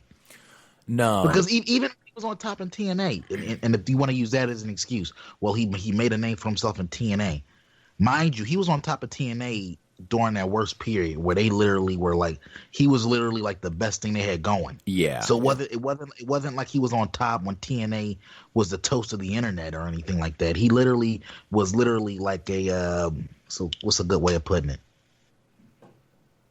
I don't know, Box. Big fish in a small pond. Yeah, we'll go with that. Yeah, there you go. I like that one. It was basically like putting lipstick on a pig, basically. He was like literally, he was like the best part of the show. Yes, for a long stretch of time, but the company itself wasn't at its highest point. Right. So you can't even say, well, because he was in TNA. Fuck TNA. You signed the guy. You signed the guy because clearly you saw enough in him to sign him to a contract. You saw enough in him to keep him employed. I understand you need bodies and all of that shit, but like I said, he's one of those people that if you're going to take chances, if you can justify taking a chance on Jinder Mahal, you can justify taking a chance on this dude. Yeah, exactly. And I see Antox asking if I see him going back to Impact. No, honestly, I don't. I think he's seeing Impact has no impact right now, really, in the wrestling world. I don't know what else to say. Impact has no impact in the wrestling world right now. What's the opposite of an impact? An X-Pac? I don't know. X-Pac? I don't know. X-Pac? I don't know. Whatever the opposite is, no. I see him definitely. I really think he's what AEW would want, and I think he might be one of the guys that definitely they scoop up. Also, we ran down the list there. Out of those guys, let's just say how many people? Smart 35, right? So let's just pick our top 5. Out of those 35 people released, producers, wrestlers, the whole bit, who do you see as essential for AEW? If you're Tony Khan, if you're Kenny Omega, if you're Chris Jericho, and you're looking at all these people that are released that just got released from WWE, the smoke is settled, you're still in a good place financially where you can start to bring in some new talent, some new blood. Who from that list do you deem as essential that could benefit AEW's business without going overboard with the WWE cast-offs? How many do I have to pick? I would just say just so we're not going over, I would just say like a top 5. I don't even think we can actually go around and just do it like a cumulative thing. Well, how about this? I don't think there's 5. Jesus. I think Rusev. I think EC3. And going down this list, I mean, agents, again, they're going to wait till July, so by that time it's going to be too late. Dude, and maybe Heath Slater? I don't think so.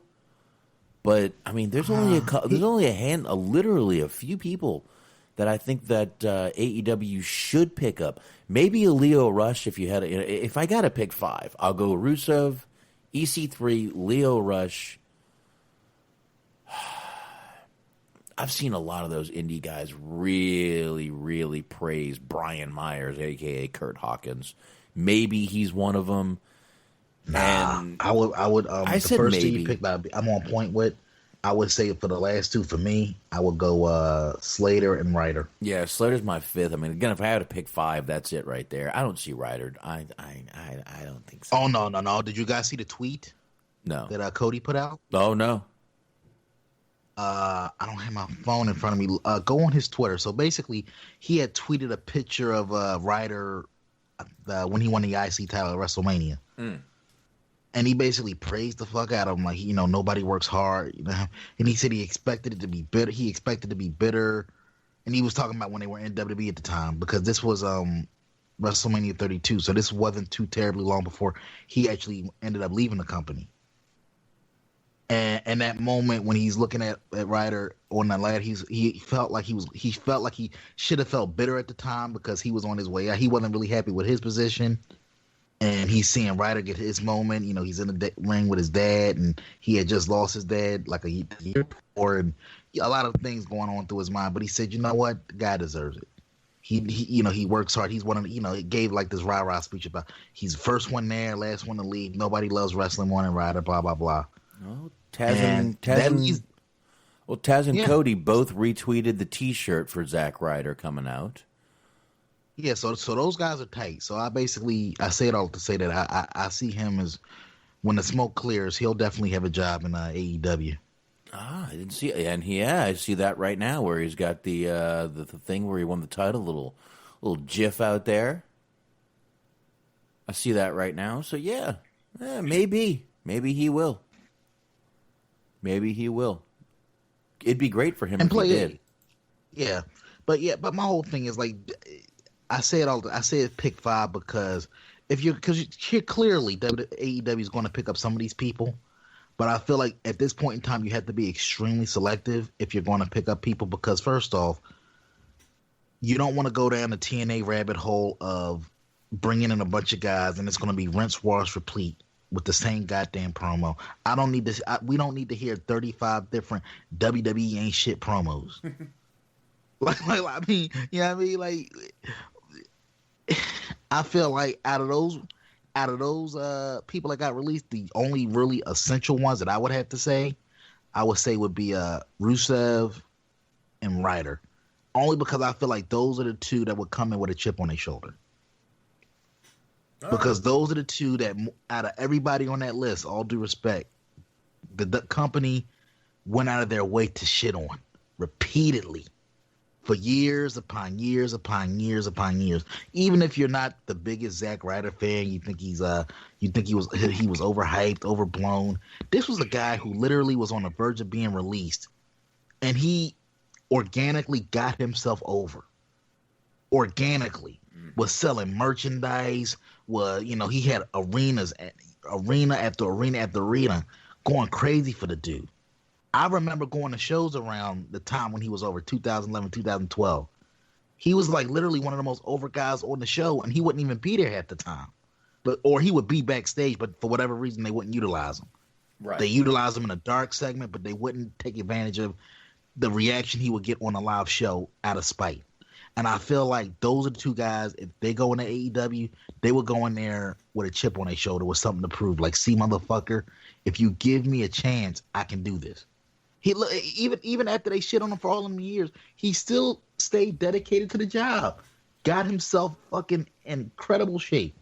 And Cody made it a point of saying he got himself in incredible shape, drug free, all caps, or something like that. Like, he made it a point. So I guess that's his way of protecting himself if he does get signed and people start making accusations. Look, but whatever he did, look, I'm not his fucking, it's not my body, so I don't give a fuck.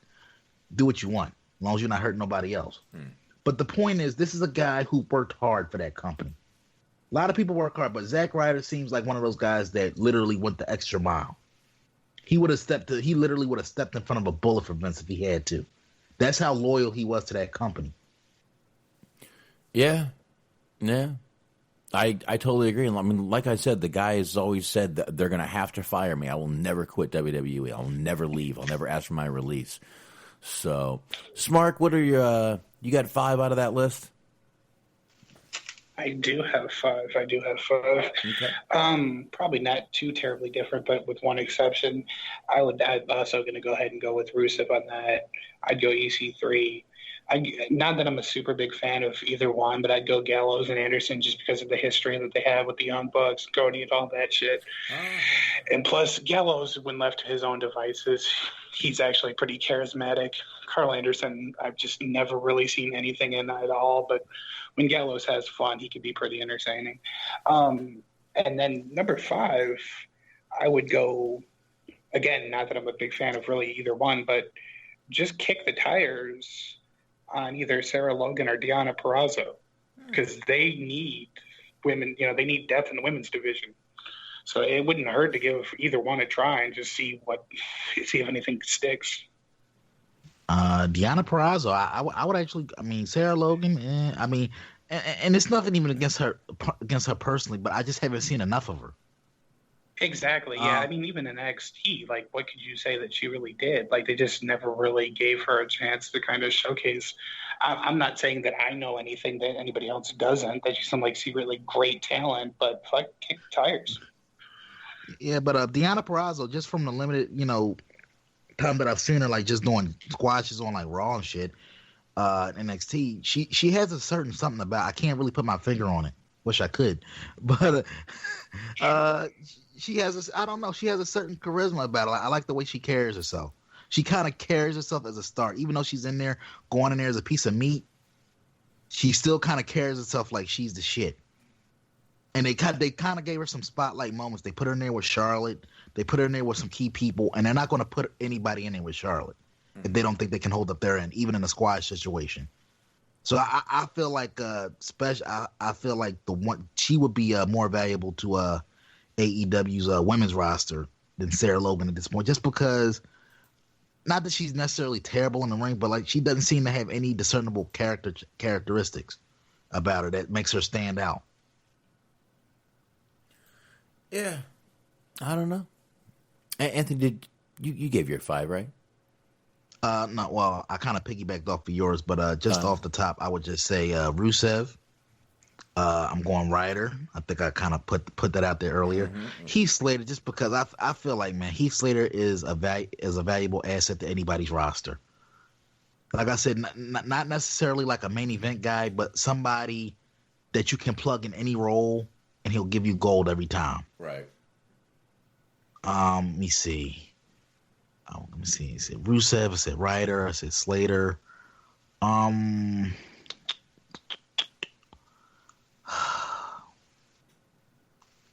Believe it or not, I'm gonna surprise you with my 4th one. Oh. I'm gonna even though I know I kind of made fun of him earlier. I'm gonna go No Way Jose. What? No, shit. Because here's the thing: goofy gimmick aside, the guy can go in the ring. He's very talented in the ring, and I would like to see what he could do without the restraints of a silly gimmick. Oh, the comeback of Random Anthony. No, yeah, seriously. I would love to see what he could do without the restraints of that goofy ass gimmick. All right. And let me see. Number 5, I'm gonna go Luke Gallows on his own. Not for any particular reason, other than the fact that the dude is charismatic as hell. To Smark's point, he was a highlight on that what was that WWE Network Southpaw Championship Wrestling, whatever it was. And also, the dude does a fucking killer. I should have had that queued up. He does a killer Howard Finkel impression. And I don't know what it is. He does he had a show on High Spots Network for a while. The guy legitimately is very entertaining. But for whatever reason, I don't know whether it's the material that they give him. But I feel like if they left him to his own devices in WWE, Box, I guarantee he would be one of your favorites. He would be a weekly highlight on Raw. Well, I guess a 2-hour shoot interview in character, as like one of the characters that he plays on like the YouTube shows and shit. And it was just full on, just like kind of like almost like a Matt Classic, but like a degenerate version where he was like around in like the 60s, 70s.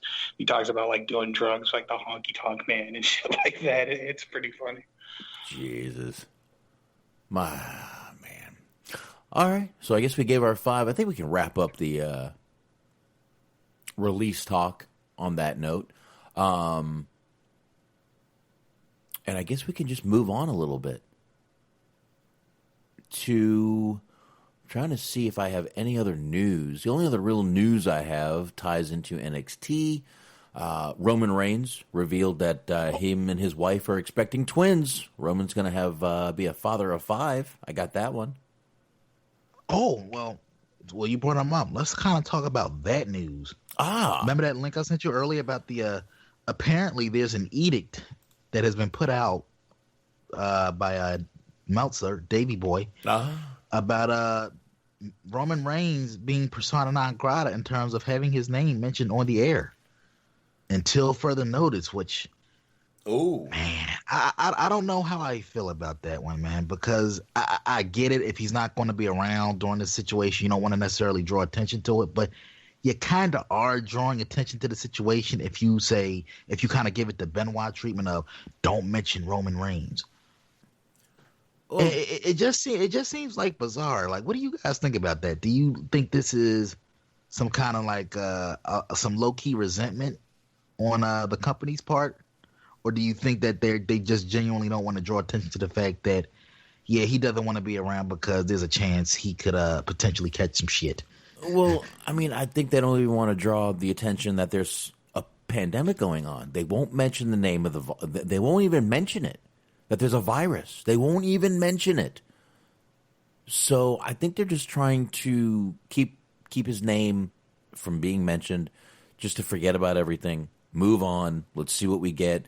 When this is all over, they'll bring him back. I'm sure he'll be just fine. But they really don't even want to mention that there's anything going on. If you think about it, they're trying to do this like nothing's happening. Oh, these no arena matches are our idea. We invented this. It's one of my favorite memes. The dog surrounded by fire, just reading the paper, drinking his coffee. Nothing to see here. No, nothing to see. Don't worry about it. So I don't know if how bizarre is that, dude? Like a dude that they literally built the company around, put all this emphasis on for the past 4 or 5 years. They're going to go out of their way to not mention his name for God knows how long. Well, I mean, for right now, it's probably it's the best thing they can do. But I mean, he's definitely one of the guys I think that once this is all over, once they can come back, it's not going to be a fucking big deal with him. I really don't think it's going to be a big deal. I think they're going to bring him right back in, bring him right back. He'll spend maybe 2-3 months and he'll be right back in the title picture. I wouldn't worry about Roman Reigns. I really would not. I don't think he's going to be released for this or anything. So, Jesus. So I think he'll be fine. That would be fucking wild. That would literally that might legit take me out, dude. If I read an article about Roman Reigns getting released. My God, oh my God, do you know? Oh my God, imagine the backlash. Imagine the backlash if that happened. Do you think Roman Reigns will develop a whole new set of fans? Like everybody will go pro Roman at that point because of the situation? Oh, absolutely. And he would, he'd shave his head, get a mohawk, and go to AEW. But I don't know. Smart, what you got on this? No speaky the Roman Reigns. No speak, Jesus, Anthony. No ticky, no shirty. I mean, what the fuck, man? Well, his name was Leaky Key, right?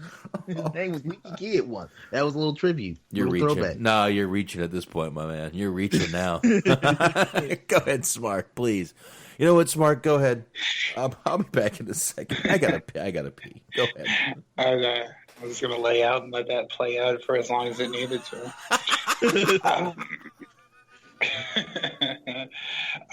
Yeah, I mean, it's kind of crazy. I wouldn't be surprised if they did end up like putting them in the doghouse. I don't think they will necessarily, but I mean, they punish people for getting concussions before.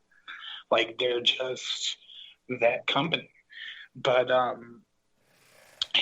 think more than anything right now, they're not going to mention his name, because if you mention his name, you got to mention that he's not there. If you mention that he's not there, you got to mention why he's not there, and then that opens up criticism to whether or not they're doing the right thing by doing weekly live shows. So you kind of just open Pandora's box. That's I would imagine that's why they're not having them, or not allowing anybody to speak of him, for that very reason. Yeah, and it's weird because in the article that I had found on it, when I looked up the article on it, basically they said the last time his name was uttered on a WWE broadcast was SmackDown on March 27th, the week before WrestleMania.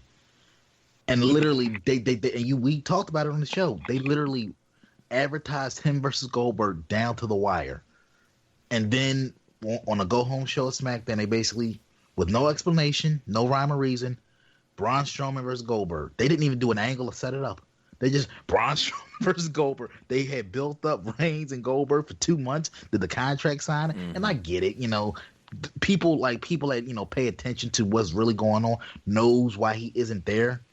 But just in the realm of the show, I guarantee there are some people that only watch the wrestling show and don't go on the internet, don't read, don't have subscriptions to Wrestling Observer, don't listen to podcasts like this, that had no idea that Roman Reigns wasn't going to be there.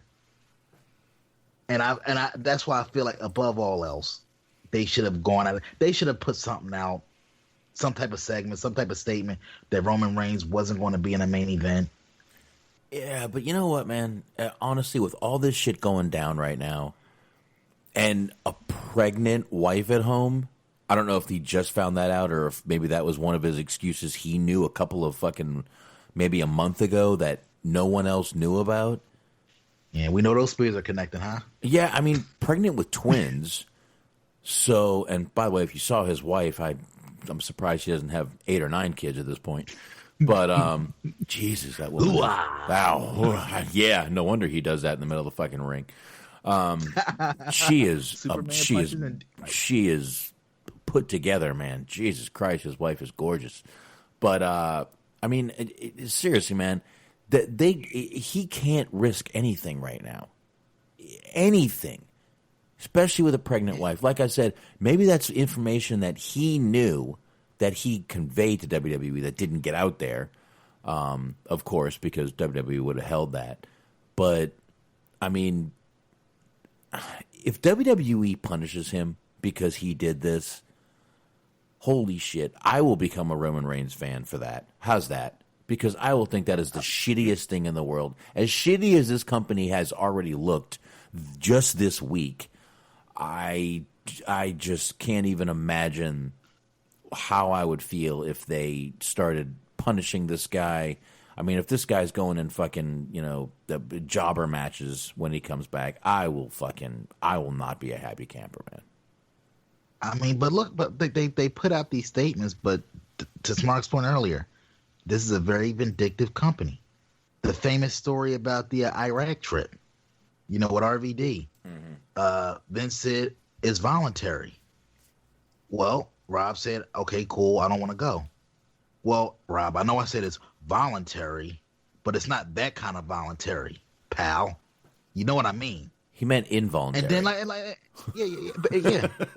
But the whole point is they gave the guy a bunch of grief because he chose to stay at home. Like, I don't want to, like I said, Vince is a big patriot. He wants to, risk his life going to a war-torn country. Hey, God bless you, but that ain't me.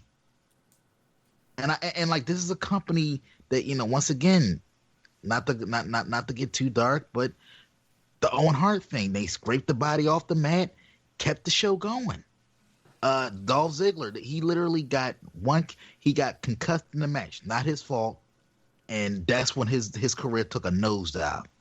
To the best of my knowledge, he hasn't been hurt since that concussion, but his career never recovered. How many fucking knee surgeries has Rey Mysterio got? Still was able to keep his spot. How many fucking times has Edge been put on the shelf? Still able to keep his position. Dolph Ziggler literally. How long has this motherfucker been with? Yes. Yeah. How long has Dolph Ziggler been with the company? not hurt, but one time that motherfucker can't catch a break.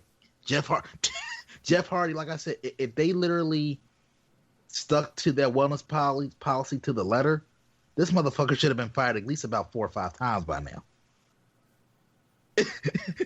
like literally, they created a loophole so they wouldn't have to release Randy Orton. I swear I was just gonna say that. You know what I mean? Like literally, wasn't he on a third strike when they said, okay, if you go to rehab, we'll take off a couple strikes for you. Yes.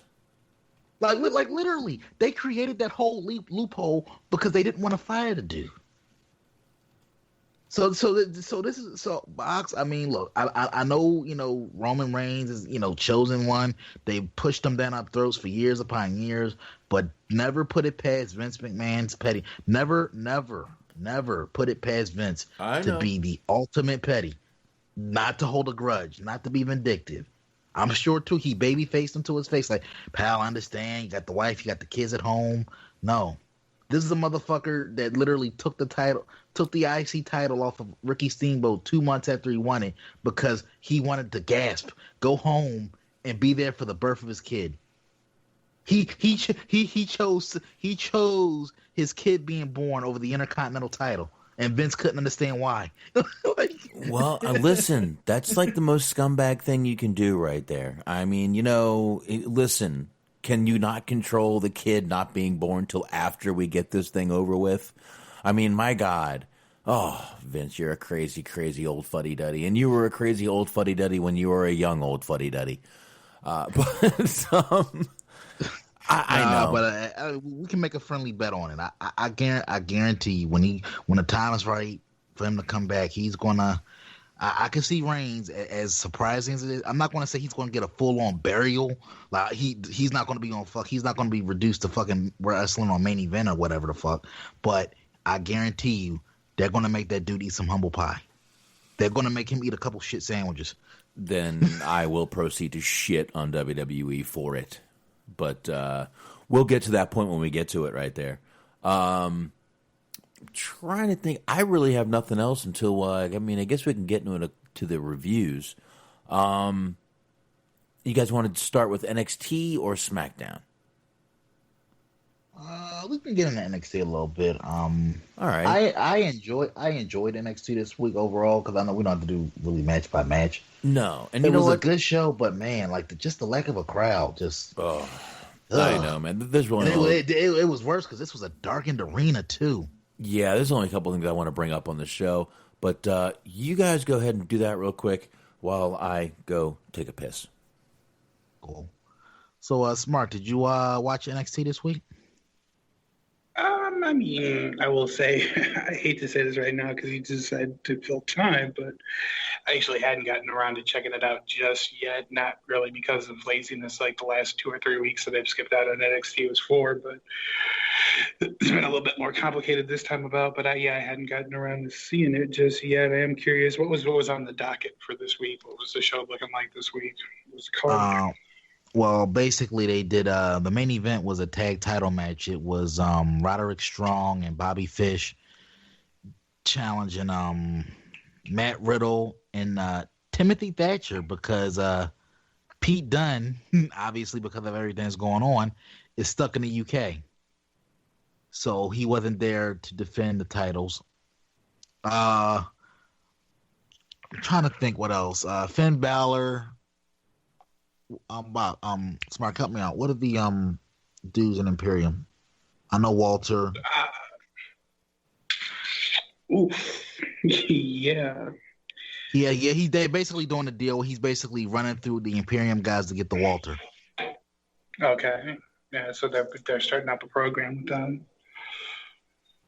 Which I'm surprised. Like and I'll wait for Box. He can help me out when they get back. But what do you think about that? Because once they get to the Walter and Finn Balor feud, do you think that coming out of that, obviously going into it, I would say Finn's going to be the de facto face. Would you agree with that? Or would you say it's going to be Walter? That's tough. I mean, that's in terms of Imperium, by the way. I think one of them's Wolf, one of them's Eichner. Does that help at all? Eichner, that's who. Yeah. Eichner, thank you. Okay, Thank you. yeah.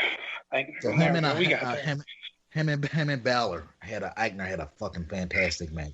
Stiff as shit. The one positive to the empty arena is guys are basically having to work a little extra snug. So when they laid that shit in, you felt it. Sure. And to double back on your question, it's kind of hard to say who would be like the face coming out of like an Imperium or a Walter and Balor feud, because it's NXT, so they always kind of play things in shades of gray, or at least when you have two guys that are super over, they don't necessarily push the heel face narrative as much as just, okay, you like this guy, okay, you like that guy, pick the one you want to see win and kind of root for him or root against him, whatever, that kind of thing. So it's hard to say. I mean, honestly, I would say probably if I had to pick one, I would probably go Walter over Balor, because it seems like he does the heel character better. And it seems like, just people are just more wanting to cheer for Walter than they would be.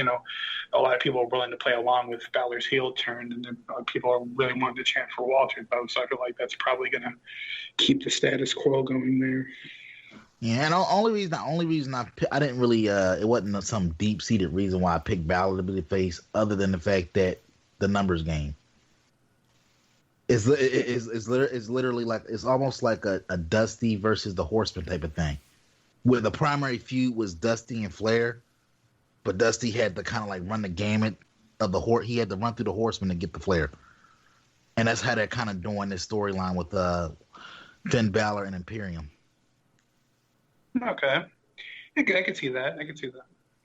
So, Box, welcome back. Thank you. I feel better. We're just doing like a stream of consciousness thing now. Oh, well. Basically with NXT. So, get your thoughts on the current feud with Finn Balor and Imperium, because obviously they're building towards Balor versus Walter. This week, I don't know if you agree, but I enjoyed the Eichner and Balor match. I felt like it was extra stiff. Yeah, I did like that, which made me a little confused on why they later in the show had Balor confront Velveteen Dream, which kind of made that match not matter to me much. But it was a good match. I gotta say, all the Imperium guys are fucking great in the ring. I really think they are, especially, Walter, obviously, just a fucking brute in the ring, stiff as fuck. But now, what do you think? Do you think that because I've actually answered my own question this time, but I'll reiterate it for you once I get to it. Who do you think, in a feud with Balor and Walter, who do you see as the face and the heel in that situation? Smart went with Walter. I personally went with Balor just because of the numbers game. Balor is basically fighting all of these guys on his own right now. I'm there with Walter, I think. Balor might have some respect, but I think in that, I think Smark's right. I think I didn't hear what he said, but I think Smark would definitely be correct in saying Walter, because Balor's really working the heel gimmick. Walter may already be a heel, but people love him. They do chant like him. They chant for him. Of course, the NXT sheep will chant for a fucking bucket of water. But what? I'm right. They will. Dude, if that bucket of water gets thrown, they're going to chant, bucket of water, bucket of water. But it's just the way they are. But I think Walter would definitely be the working more babyface style in this match. Balor would be the one to, I think Smart's right. So there you go. Kudos to fucking Balor on the entrance. Just coming to the ring.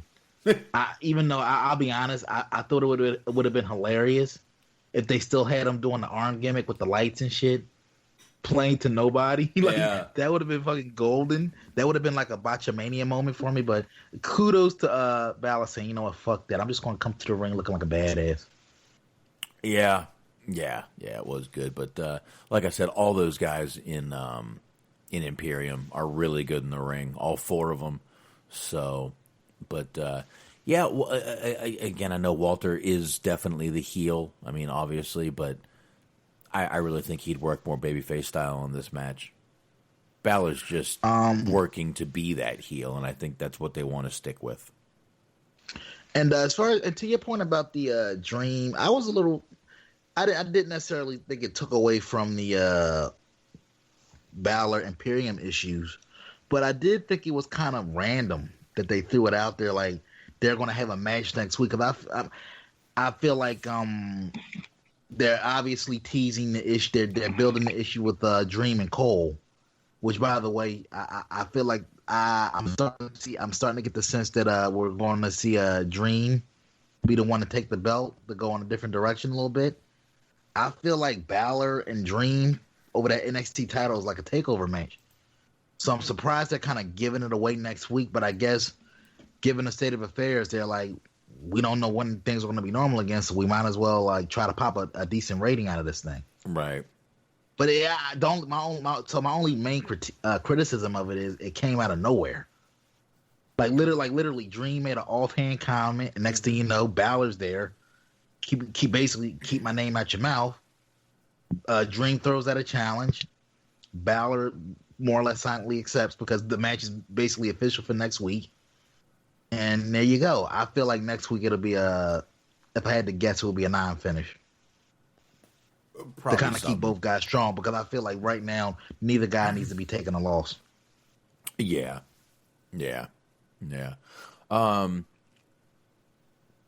But if you don't mind moving on, only other thing I wanted to mention was I really only had a few things to mention on this NXT. Dexter Lumis, who was, I believe Sam Shaw was his name in TNA. Yeah. Sam more Shaw than me, yeah. He was I remember Sam Shaw, but I remember him in TNA because I really thought he was going to bang Ken Anderson's mom. I believe it was. Was that the storyline, Smart? You remember that? I think it was. Yeah, I think it was. Right. I think it was, and I wouldn't blame him. But he plays the same kind of creepy character that he did in TNA. It's kind of weird. And the only other things I wanted to bring up, number one, was the Keith Lee thing. The little promo they played with him. You guys heard that? Oh, yeah, that was fantastic. Guess what? I got it right here. And here it goes. My journey as the Limitless One, it didn't start here in NXT. No.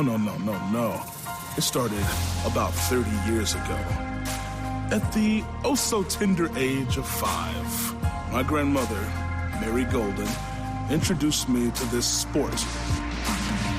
She would always talk about the Von Erichs and the Freebirds, but then she introduced me to Macho Man Randy Savage. Little did I know the influence he'd have on my career.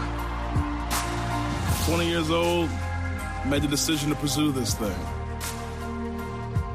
My grandmother got me into it. My family, they didn't want me in it at all. My father despised the idea of me starting from the bottom. I dropped everything, including football. I took my keys, and I stole my own car to drive 5 hours to work an event with Mick Foley. And I actually ended up getting kicked out of my house, homeless for a little bit. So when they talk about sacrifice, I have literally sacrificed everything to make this work. I got told no here, I got told no there. Too big, too different. You don't wrestle like us. After those 13 years, that journey, that grind, that work, look where you find me now. Finally, I came to the place where the world's best athletes are. And guess who stands out? The evolution of sports entertainment, Limitless Keith Lee. And a rivalry between Keith Lee and Dijakovic opened the eyes of the NXT universe. And I took that right into Survivor Series weekend. Now, there's something special in the air about the Limitless One. The 2019 Breakout Star of the Year, Limitless, Keith Lee. Thank you for your passion, your pride, your love. And let me remind you, you ain't seen nothing yet. what better way to start off the year of 2020 than coming out and winning my first championship in WWE? Keith Lee has become the NXT North American champion! Now everything's come full circle. I'm seeing what Keith Lee is doing, but I cannot believe it. Make him proud for sure. Now, all of this could have gone one of two directions. One, give up. Two, grind and work harder and overcome. And that is what it means to be limitless.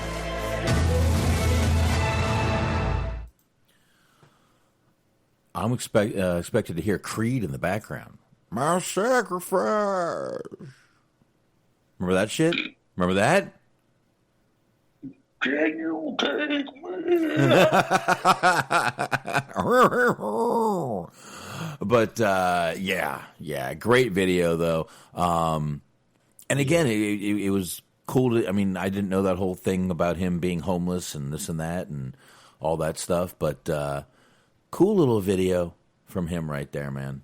I've been saying WWE has an opportunity right now that they've never had to where to kill time while you have no audience, you can really build some characters.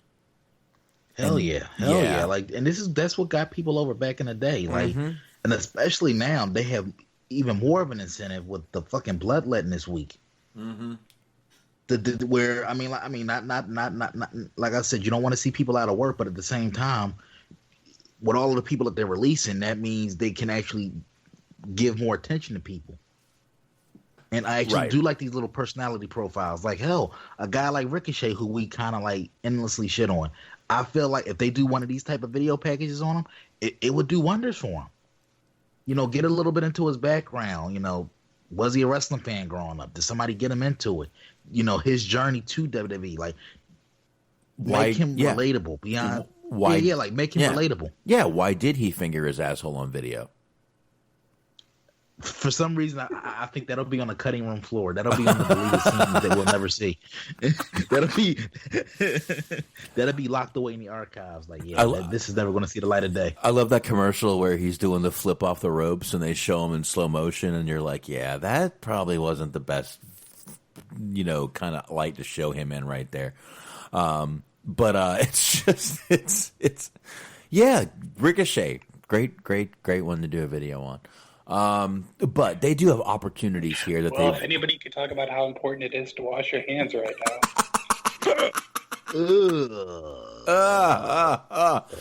Oh, I might have to sanitize after even hearing that. But they really do have an opportunity right now that they've never had with the no crowds, with wanting to kill time. And honestly, videos like this, I got no problem with them killing time with videos like that, because they're really, especially if they're that well done. And I don't know, I just thought it was great. And Keith Lee definitely has been a breakout star since the end of last year, beginning of this year. So definitely great to see him out there, man, doing shit like this. And like I said, man, those videos, they are kind of an updated My Sacrifice videos, is exactly what they are. Oh yeah, because I remember they were doing those for like different guys back in the day. And somewhere I have some of those somewhere. I can't remember where I've got them, but I do have some of those old videos. Those My Sacrifice videos.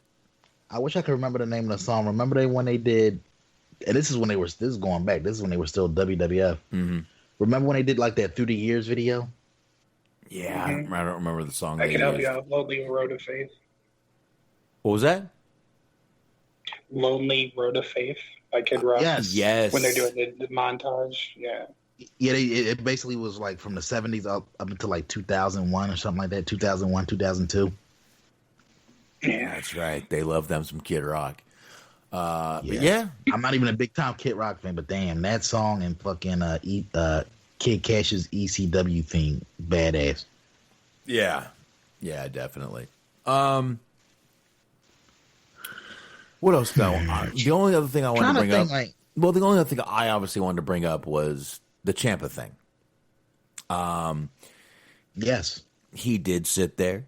he did say that Gargano was the better man, and right as he said that, he was attacked, and we got the sort of debut of Killer Cross, and we saw the boot of what is I'm assuming that is Scarlet Bordeaux out there. So I guess we can see what's going to happen next week with that. But I mean, talk about bringing Killer Cross right into the goddamn main event.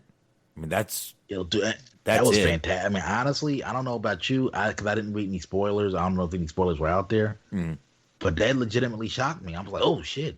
Yeah, and it was shot beautifully. It was almost like a horror movie where you kind of sense something's about to happen, but you don't really think anything's going to happen. But when it does, it's just like, oh, it shocks you. Yeah, it came out of nowhere. Yeah, and his name they didn't telegraph it at all. Right, and his name is Karrion Kross. I'm so sorry, Antox. Oh my God, I'm so sorry I messed up there. Should I sing My Sacrifice again? Jesus Christ. Anyway, Killer. Killer's not PG box. No, I know. I might have to look for one or two of those videos and see if I think they're on my hard drive over here.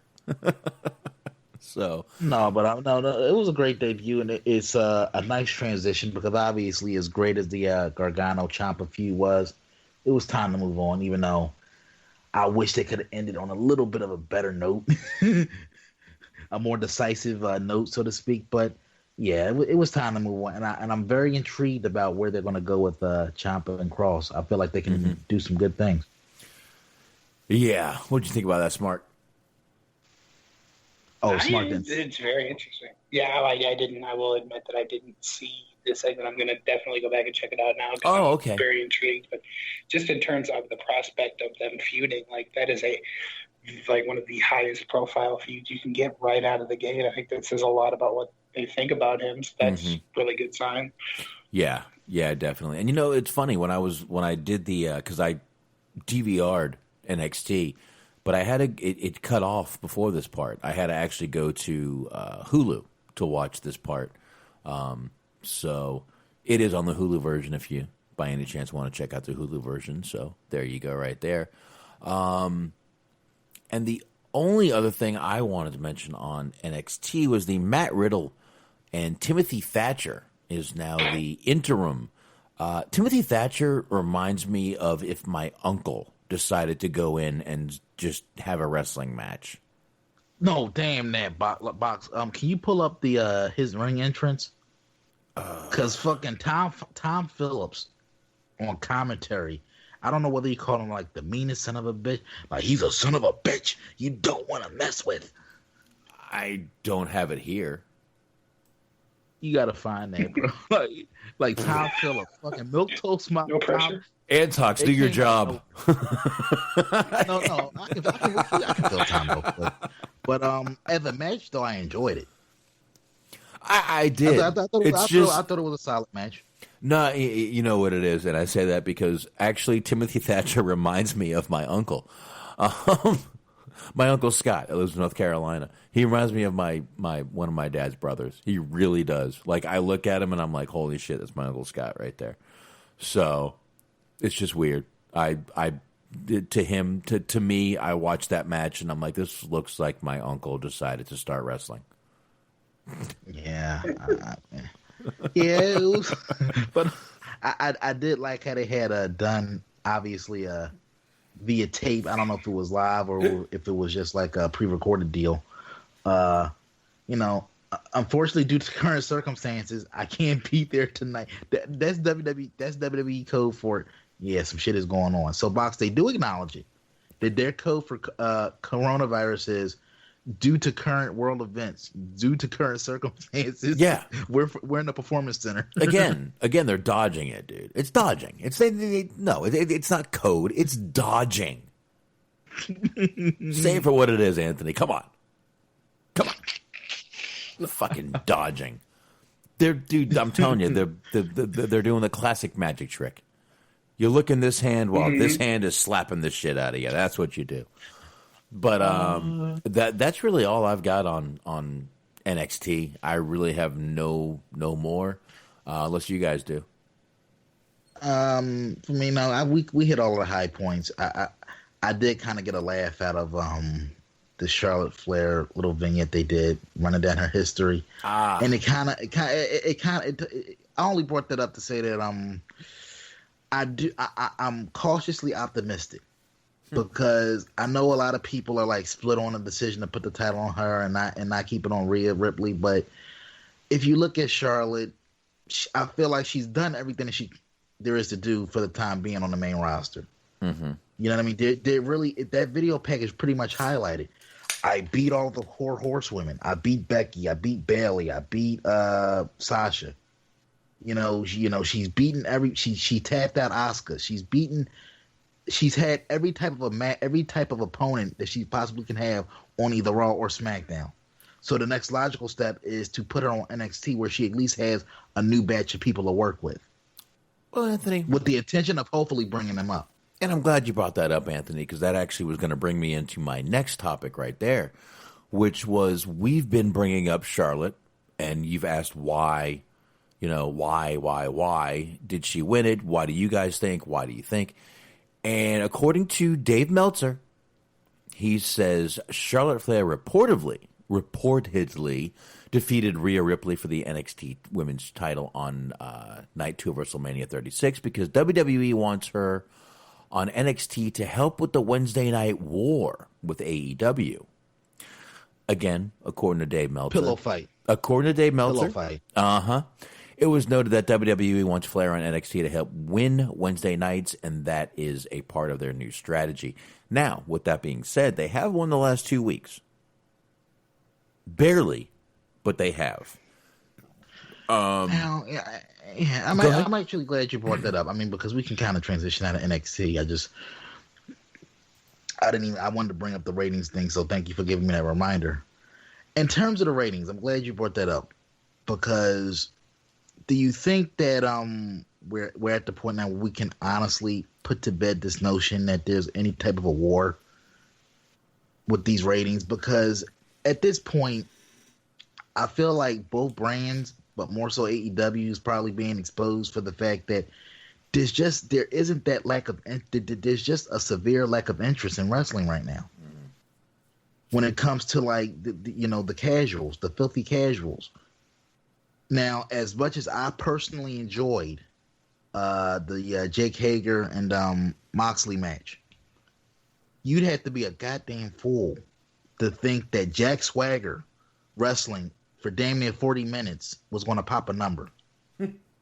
They literally think about it. If the quote the biggest match in AEW history, and you see a picture of Moxley and you see a picture of fucking Jack Swagger, doesn't fucking make you LOL. Nothing will. I mean they did the right thing. They hyped the match up throughout, but once again, you're still looking at it. You just have to look at it from a casual viewer standpoint. You built the fuck out of that match. Moxley's a former WWE guy, former world champion, former top guy, but look at what he was doing the last year or so, year and a half that he was there. They kind of like brought down his stock in a lot of ways, but he was still a top guy. But then you're looking at Jake Hager, the former Jack Swagger, who the last time a lot of mainstream people saw him, he was in WWE jobbing out to Santino or whoever the fuck. He was a non-entity for a long stretch of time. But they're expecting a Moxley to build a guy like that up to that main event status. Right? Yeah.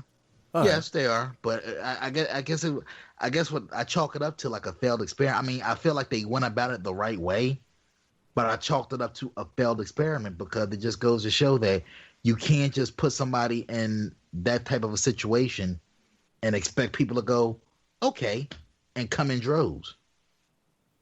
That's where that saying goes from. It's a marathon, not a sprint. Mm-hmm. That's where that quote comes from. So could it be that? Could they get some mileage out of Hager a few years down the line? Yeah, but it's going to take a long stretch of time because if you look at these ratings numbers, even with AEW winning week after week after week, they've been dominant. NXT, if there's a moral victory to be had on their end, it's the fact that their numbers pretty much stay consistent. Right. They pretty much stay between. They stay between like that 5 and 6K number, 500, 600K, pretty consistently. AEW's base has been established as like 800K, right? Pretty much. So for them, that was a pretty big hit. And I know, like I said, technically last week was a tie, and this week it was like a difference of a few hundred, but still. Do you think that we're starting to see the beginning of a trend here, with maybe NXT starting to like roar back a little bit, take a little bit of the muster out of AEW right now? I'll say possibly, but I'll also say right now during this time, it's just ratings are just a weird thing right now, man. To even sit there and go back and forth. I mean, there's not much. There's just not much. Both shows, and even Wednesday, I said I'm just losing interest in all of these, empty arena shows. It's getting tough.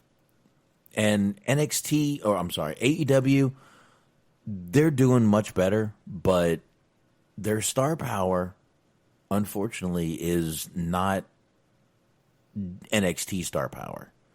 So we may be looking at a small trend going up a little bit, maybe for even a couple of months until AEW does, something different, or until we can get back to where there's, people can finally come back to doing stuff and having live audiences again.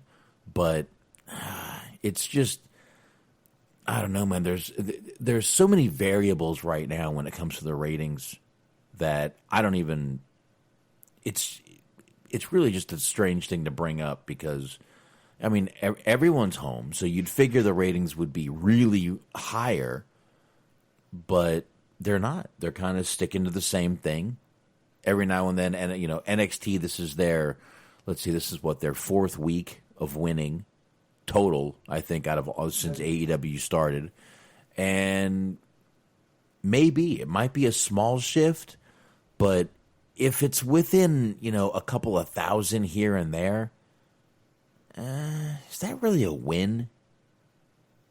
No, but I mean, I look at it like my whole thing is I just feel like this whole pandemic, not take the pandemic out of it.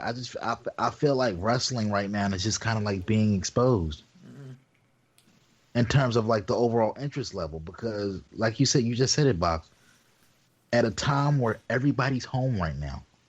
Pro wrestling is literally the only live original content being produced. And yet and still, the ratings are going down at a rapid pace. I mean, I get it. People want, people are more invested in like the, keeping up on what's going on with this pandemic for obvious reasons, family, their own personal health, getting back and forth to work. But you got to figure like some people want a break from like all of the doom and gloom and actually want to watch something that'll make them feel good, some mindless entertainment. The fact that, both of these shows are airing at a time where there's literally nothing else to watch, and they still are struggling to stay above 1 million week to week. Yeah, it's very telling. It's very telling. Even with Raw and SmackDown, and I really felt like coming out of this pandemic, ratings across the board for wrestling are going to be like, a little scary to see. I mean, obviously WWE, like once again, I'm not saying they're going to hit like record lows or they're going to go out of business, but I'm saying that I feel like people are going. I think this time period is really is going to have people re-examining. Do I really need to watch wrestling? Because right now you're kind of like giving people not a whole lot to work with, and it's really like the lack of star power across all brands right now is really being exposed. There's nobody keeping you invested to want to watch week to week. You could say, yeah, this guy works hard. Yeah, Drew McIntyre, yeah, he's a hell of a babyface. Andrade is a hell of a work. But are you really invested in anybody in WWE or AEW that keeps you invested to want to watch week to week to week beyond a select few? Yeah, see, this goes back to where I was saying, should, a few weeks ago, and obviously before we get to Smart, let me just do this real quick. When I was saying, yeah, should they definitely, does WWE need an off season where they can just stop completely? No, because out of sight, out of mind. And a lot of people are going to take that and go, I can live without it. It's not that big of a deal. There's plenty more on TV. I can watch Outbreak on Netflix and even scare myself even more. So, well played, Netflix. Have an Outbreak come back as a movie right now. But it really does. It kind of brings it back to that, to where I said, out of sight, out of mind. You know, if WWE does take a break after years and years and years of being on Monday nights every week, no matter what, in the, you know, at some of the worst times in the world, Raw was still on. You know, week to week, Monday to Monday, live most of the time. So, I don't know, man. I just think eventually people will just say, well, fuck it, I can live without it. So, I don't know. Smark, what do you got in the whole thing? I will say that, like, when we were first coming up against this, like, a month ago, I was thinking that this was going to be potentially a really big opportunity for AEW if they could have string together a couple of good shows, because just there was going to be more people around. But that appeared, I don't think that their shows have been bad, and I don't think that they maybe haven't done enough, but that just hasn't been proven to be true on either side, because there's not a lot of people watching AEW, not a lot of people watching NXT. It's hard to say. It's like, you could say that there isn't a lot on, but like you said, that there's, you know, constant coverage of, you know, the pandemic that people can watch. There's been so many companies. HBO now is offering free streaming service for certain shows. Mm-hmm. Showtime's been offering free show, you know, their service for free for the people who still have conventional cable. You know, there's been all kinds of, like, Instagram, Twitch, all kinds of celebrities and performers. Fucking Anthony can appreciate this, but if you look it up, Manny Fresh has been doing a whole bunch of shit. Like, holy Manny shit. Fresh just reemerged from 2003, and he's having, like, producer battles with Scott Storch and just all kinds of shit. He's doing DJ shows on, like, Twitch with, like, Questlove's doing it too. There's just all kinds of, like, random, you know, entertainment opportunities that are just kind of pulling on people from all different ends. You know, the fucking Tiger King, everybody's talking about that. No. Like, for whatever reason, just wrestling hasn't fallen under that kind of, I'm really having a hard time finding the word for it, but it just hasn't been one of the things that has just been captivating people's imaginations right now. Well, it's just, I think some of that has to do with the fact that you are seeing that they're doing the best that they can, but you're still seeing that it's a diminished product, and that's still making you think about what's going on. And if you're using that as a potential escape, you're not getting it as an escape right now. You're just getting another reminder of what it is that this is doing to everybody. Yeah, and I mean, really, if you think about it, I mean, take tonight's SmackDown. One of the best things on SmackDown tonight was the Jeff Hardy video. The pre-taped, in the can, produced Jeff Hardy video. You know why? You said it right there. In the can, pre-produced. Mm-hmm. Because let's be honest. Let's break it down. I'm not going to use the F word because I do think that's disrespectful to the wrestlers and all that shit. But what's happening right now is, whether it's AEW, whether it's WWE, without a crowd, wrestling is being severely exposed as grown-ass adults play fighting. Mm-hmm. Without the crowd, without the ambient news of the crowd going crazy, and you're feeling like these people are really fighting for something, you literally feel like you're watching grown-ass adults playing dress-up and pretend fighting. Yeah. You're right. Like literally, I don't mean to disparage these people, because they're risking their lives literally right now beyond what they do for a living, but with other outside factors that could potentially affect their life as well. Mm-hmm. They're risking life and limb. So all the respect in the world for that. But if you really look at this as a bare bones issue, we're watching these people play fight at a time where a lot of people are not playing. A lot of people got real shit going on. Right. And wrestling is kind of being exposed as not being high on a lot of priority lists. because you're looking at guys and coming out in tights, and this is where when I say it comes across as very stupid when these people come out playing to imaginary people and over the top wrestling gear, going in the ring and play fighting and like literally even like the goofy shit that you don't really pay attention to when there's a crowd there. Mm-hmm. But you look, like I said, it looks like these matches, they come across like dress rehearsal. Like the shit that you're not supposed to see. And it just comes across as, no matter how hard they work sometimes, it just comes across bad. This is why I wish there was a way everybody could just shut down and people can still make their money. And I just wish, once again, the networks would look at the circumstance and say, you know what? We know you guys are going through some hard times. Don't worry about the money. We'll handle it on the back end. But for now, you're going to be good. Because I don't even see how, if you're a USA or a TNT and you're looking at these numbers go down on a weekly basis, how is continuing to go on this way a good look? You could be doing irreparable damage because there's no guarantee that once shit gets better again, those people are going to come back. Right. Yeah.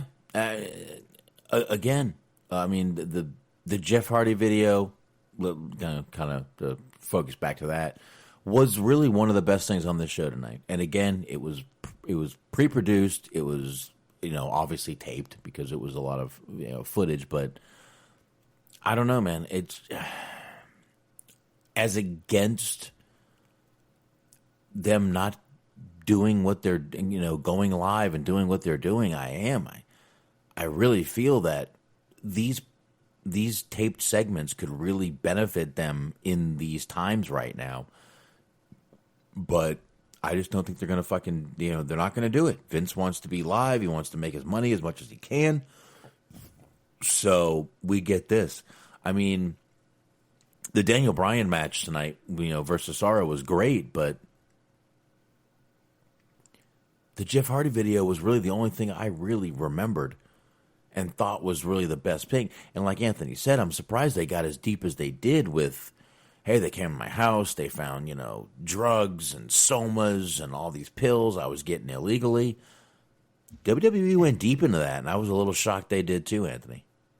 Yeah, in the YouTube video, because I don't know if you remember, this was shortly after he left in 2009. The Punk thing. And, because I don't know if, to give people a little backstory, Punk and the Hardys, both Hardys, Matt and Jeff, have a very complicated history with each other. They don't get along. Mm-hmm. And shortly after Jeff Hardy left, by the way, making Punk look like $1 million on the way out. I think that's something he doesn't get enough credit for. Punk went on to say some not too many flattering things about the guy after he put him over, which I thought was kind of shady. But hey, be that as it may.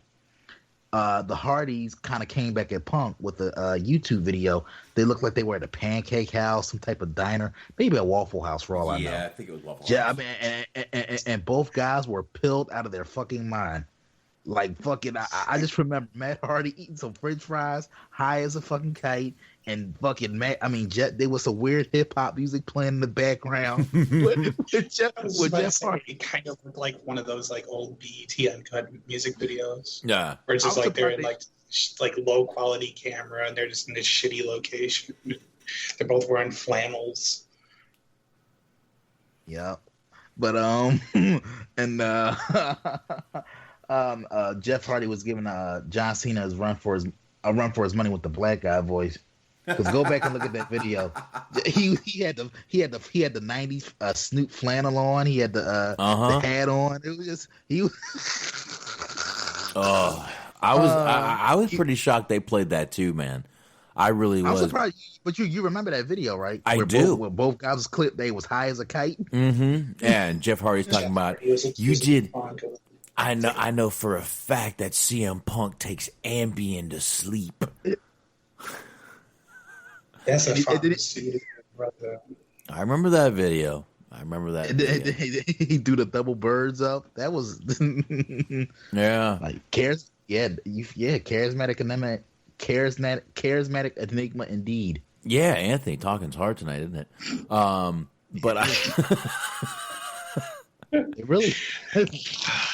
I wish there was a video component. I wish you guys could have saw what I saw, because watching Box progressively perk up as Anthony got closer and closer was just killing me. And I'm on my fucking seventh I beer. swear, I'm if on. there was a bell nearby, he would have rung the bell. Probably. Like a game show host. I was just kind of like, come on, you can get there. You can get there. I mean, I'm on beer 7 here, so I'm still talking pretty good as far as I'm concerned. I think I am. I might not be, but I think I am. It's good. Oh, still good. Thanks. No. Thanks. Nah, but that was good. Man, I was gonna say, I got to admit something. The Elias and King Corbin segment, was actually pretty decent. It was because it was fucking intense as fuck.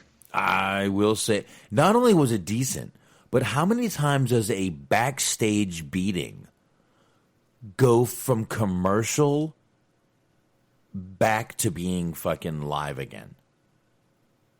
Seriously, you guys caught that, right? Yeah. This backstage beating took a commercial break, and then he went back to beating him. That was actually a good hook, actually. Yeah. I am no Corbin fan. Never will be. I don't give a fuck how right he is on any situation. I just think the guy is awful. But this segment, again, probably pre-taped, probably pre-produced, went over pretty good. And again, you don't see a lot of these backstage beatings go through commercial back to live again.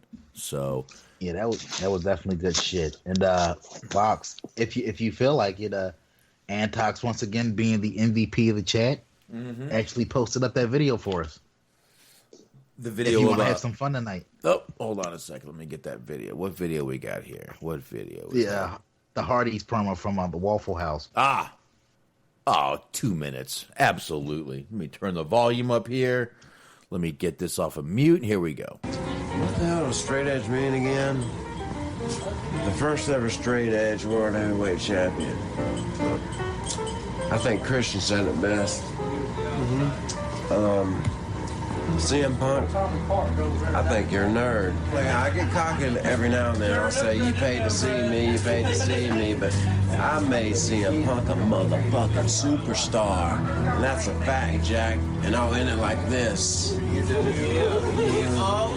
Bam! We can't even do that shit in your company anymore. But in this world, we can do it all we want to. You should follow me. You should listen to my preaching, because it's going to get you through life. It'll make you live life the right way. CM Punk, your way's not the right way, brother. That's what's cool about planet Earth. We're all different.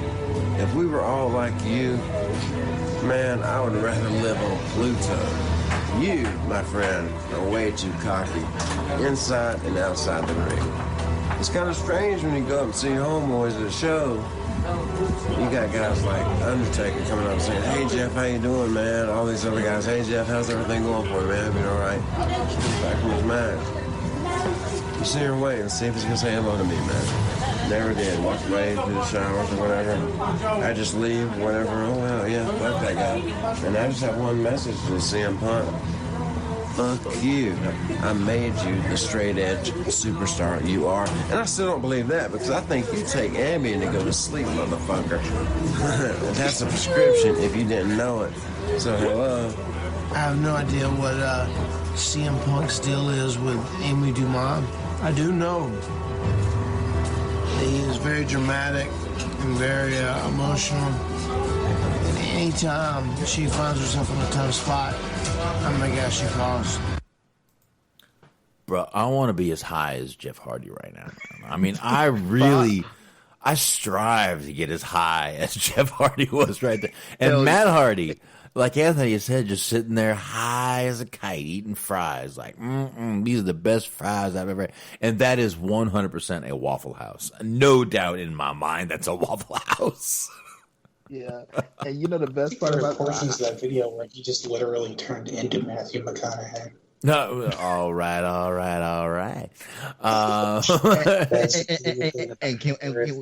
You can be whatever planet you want to be on Earth, person you want to be on Earth.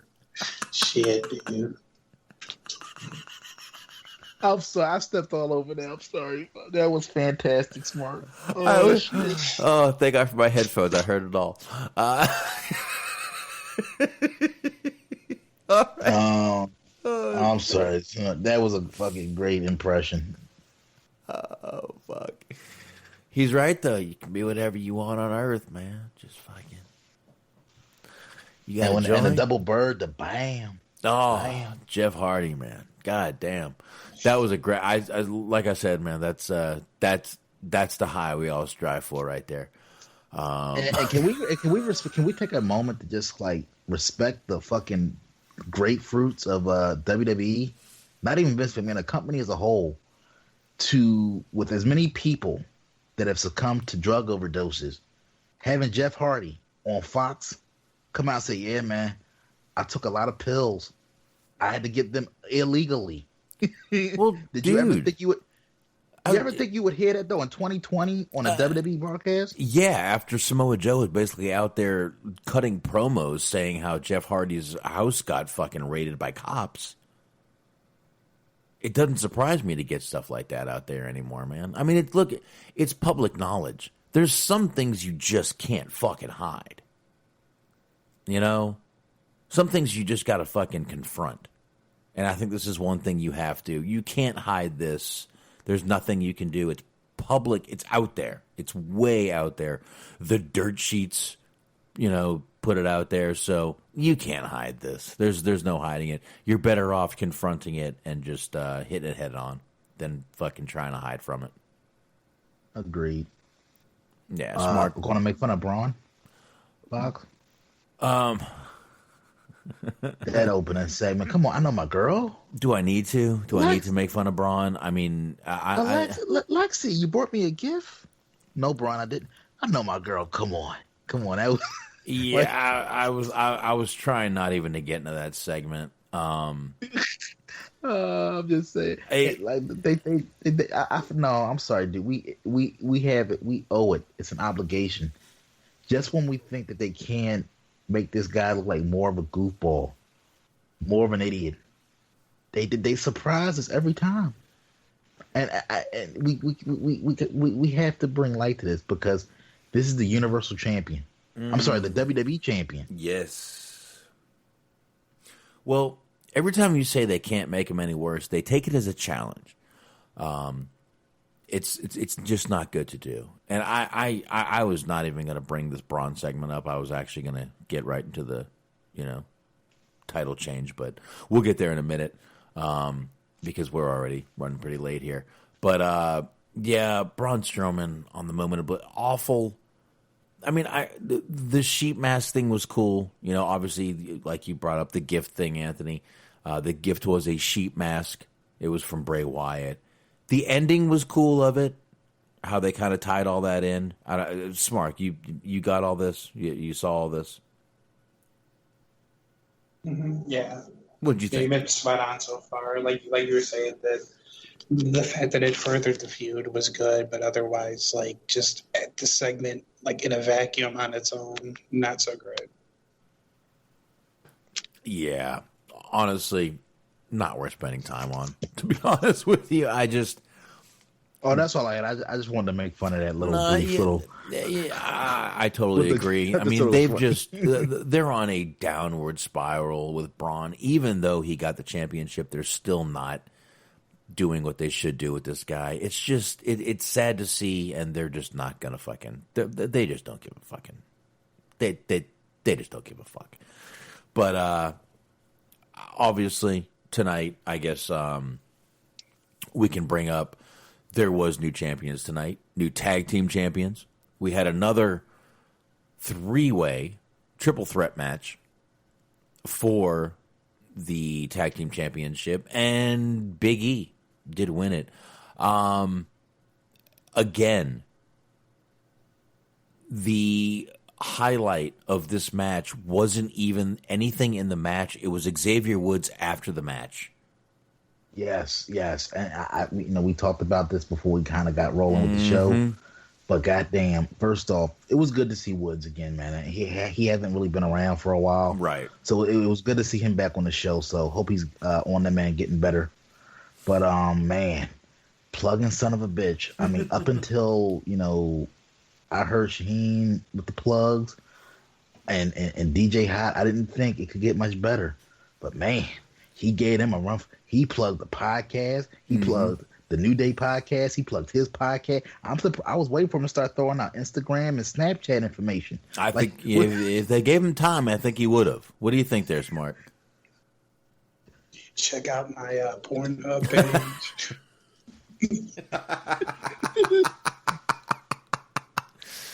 Dude, again, I'm glad they won it again. They're now 8-time champions, the New Day. I think it's very odd the fact that we're getting these triple threats for tag team championships, but I guess this is working for WWE. I think it's weird. I don't like it. I really don't like it. Tag team championships are meant to be by tag teams, not one person. I don't know. Maybe I may be being too picky, but this is just not what I'm used to. I get we're in a fucking pandemic and shit like that is going on, but I just very hard for me to get used to watching tag team titles be defended by one person. I'm guessing it's going to be like this for a while, just because of that. They want to keep everything limited to 10, or they want to make sure that they are in compliance as much as possible. Like I get what you're saying for sure to be awkward, but I'm guessing with everything going on, they want as little amount of people in the same space at the same time as possible. So we're going to get weird things like one-on-one matches for the tag team titles for a while. So instead of having 6 guys in the ring, you don't want to have, or I'm sorry, 3 guys. You couldn't just have one more and have 2-on-2. Yeah. Are you? I mean, are you guys shocked that they put the titles back on New Day? No. This soon? No, not really. The tag team titles, they're just going to hot potato those. Those are going to be their little, hey, tune into SmackDown to see this, or tune into this to see that. They just seem to be giving those fucking titles away on every little every time they're defended, they keep changing them. So, not surprised at all. Next time they'll probably lose them. Yeah, but I will say, and I guess we can wrap it up with SmackDown on just 2 quick notes. Shout out to your next women's champion, Dana Brooke. She's on the upswing. She's about to be a double champion. Dana Brooke got a lot of love on this show, and the fucking we got to talk about this a little bit. What do you guys think about the Money in the Bank setup at a WWE headquarters? Starting out at the ground level, going up to I guess the top of the tower to get the briefcase. I gotta admit, there's part of me it's intriguing because I'm wondering how they're going to shoot this. But man, it's just like, dude, we're at the point now where matches are being run out of the fucking corporate office. Well, like, come on, dude. Anthony, they're climbing the corporate ladder once again. I got to admit, it's kind of clever, the corporate ladder thing. It is clever. Yeah. I'm not going to lie. Clever marketing. Yeah, it's clever marketing. I'm not going to dispute that. Yeah, and I am interested. At minimum, I'm interested to see how it's going to be, like you said, how it's going to be shot, how they're going to produce it, how they're going to do this. Because I guess they're supposed to go from the ground floor to the roof. I'm assuming, yeah. Yeah. That's what they were saying, yeah. Yeah, this could be interesting. Man, if there's a ring on the roof, I'm gonna fucking love that shit. Please make it right. Absolutely. I don't know if she's still there, but if she's not still there, pay her the money. Because I want nothing more if they start off from the ground floor of fucking Titan Towers just to hear World Wrestling Federation. One moment. World Wrestling Federation. One moment. Just hire the girl to fucking be out of that. Bring her back. Dude, I'll be honest. Look, dude, honest, I will start up a Patreon. I'll pay her out of my own pocket. Oh, she can have my stimulus check if she agrees to come out of retirement. Damn, get some GoFundMe's going over there. Don't waste your stimulus check, man. You deserve that Trump money. But that would be a cool little pop up. That'd be hilarious. And also a nice little tie into Hollywood Hangout. Check it. Yeah, we definitely did review. Got too deep into Beyond the Mat over there. Check that out. Yeah, I'm definitely interested at least to see how this is going to go down. Once again, it's going to be another. I mean, this is another one of their. It's not one of their big pay-per-views, but it's the one after Mania. We usually love these fucking matches. We always, we talk about them. So it's going to be interesting to see how they do this and how we're going to be talking about these matches because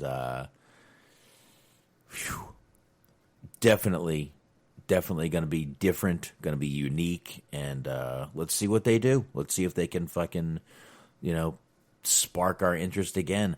I hope they're not live. I got to tell you that. I hope they're not going to do this live.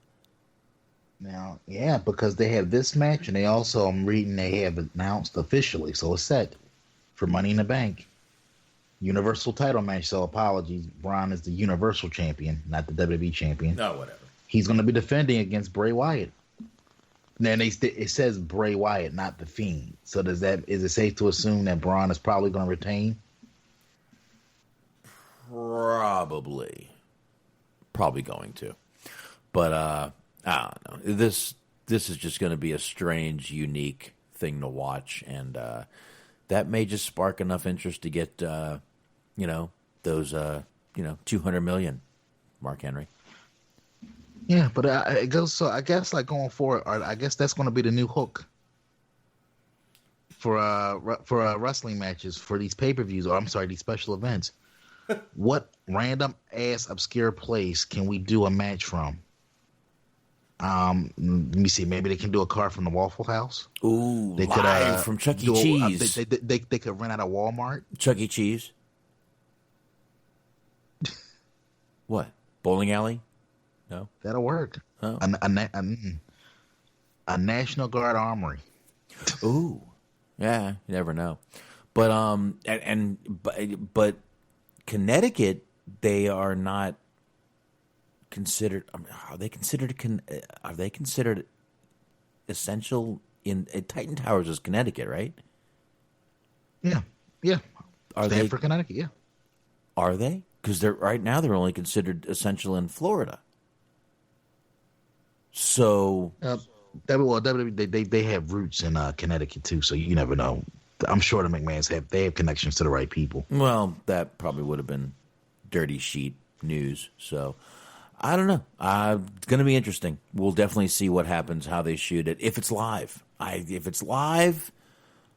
I'm not looking really forward to what they're going to do because they can't put their little spin on it. They can't pre-produce it.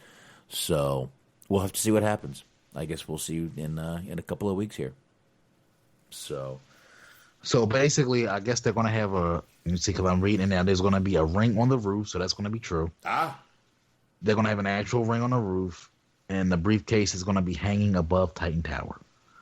So I would imagine this is not going to be live just because it's too, this is the first of its kind, and they're going to want to make sure it comes across as polished as humanly possible.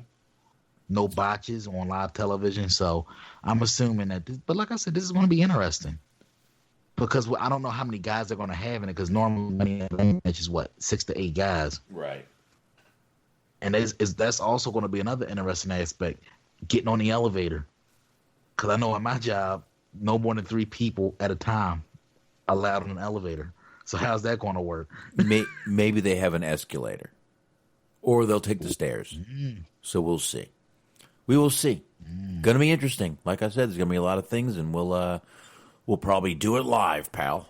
Right when it's going on. So I don't know, guys. I got nothing else. We're over 3 hours at this point, or just at 3 hours. So, Smark, what else you got here?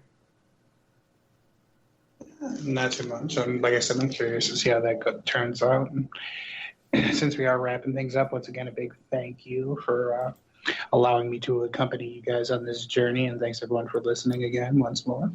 Absolutely, no problem, man. Glad you could join us tonight since you couldn't over there on Wednesday, and that's it. That's right. Anthony, anything else? Well, looks like I guess last little bit of news that I had was WWE is apparently changing their taping schedule again. Oh my God. Gotta love it. And this is according to Mike Johnson of PW Insider. So WWE has again changed their taping schedule for TV. WWE will run live TV over the next week for Raw, NXT, and SmackDown episodes. They will then begin pre-taping episodes every other week. So, for example, they will tape 2 Raw episodes, one of which will air that evening and the other the following Monday. The plan, which has changed before and likely will change over time given how fluid the current environment is, will be to tape 2 weeks per taping date. The idea is to tape in advance in order to cut down on the amount of travel talents and staff would have to endure. PWInsider.com has also confirmed that earlier this week, WWE was taping content which we are told was for the 5/10 Money in the Bank PPV at WWE HQ in Stanford. One person told us that the material was shot on the roof of Titan Tower. All right. So I'm even more curious now to see how it plays out. Yeah, we haven't seen a shot of the roof of Titan Tower since I don't know, because wasn't it a Raw opening like around like maybe mid-90s where guys were fighting on the roof? I don't remember, but I think the last time we probably saw that was when DX put their initials on the building. I don't know, but all right, let's wrap this bitch up. I'm tired. I'm drunk. I got to pee again, and I think that's definitely a few things to wrap it up on.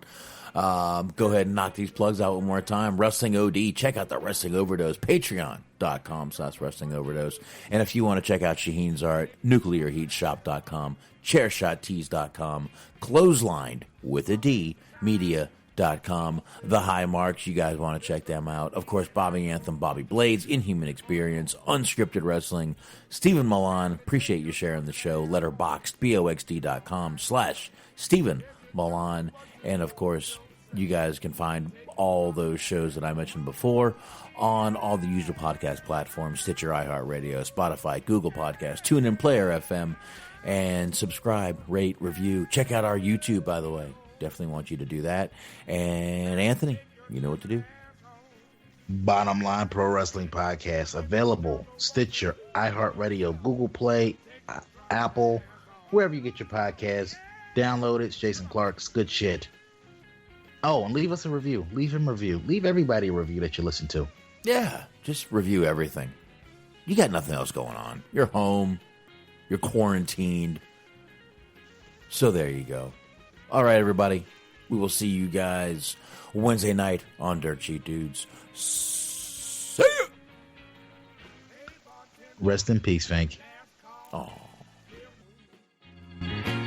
Time to take your drunken ass home. It's all right.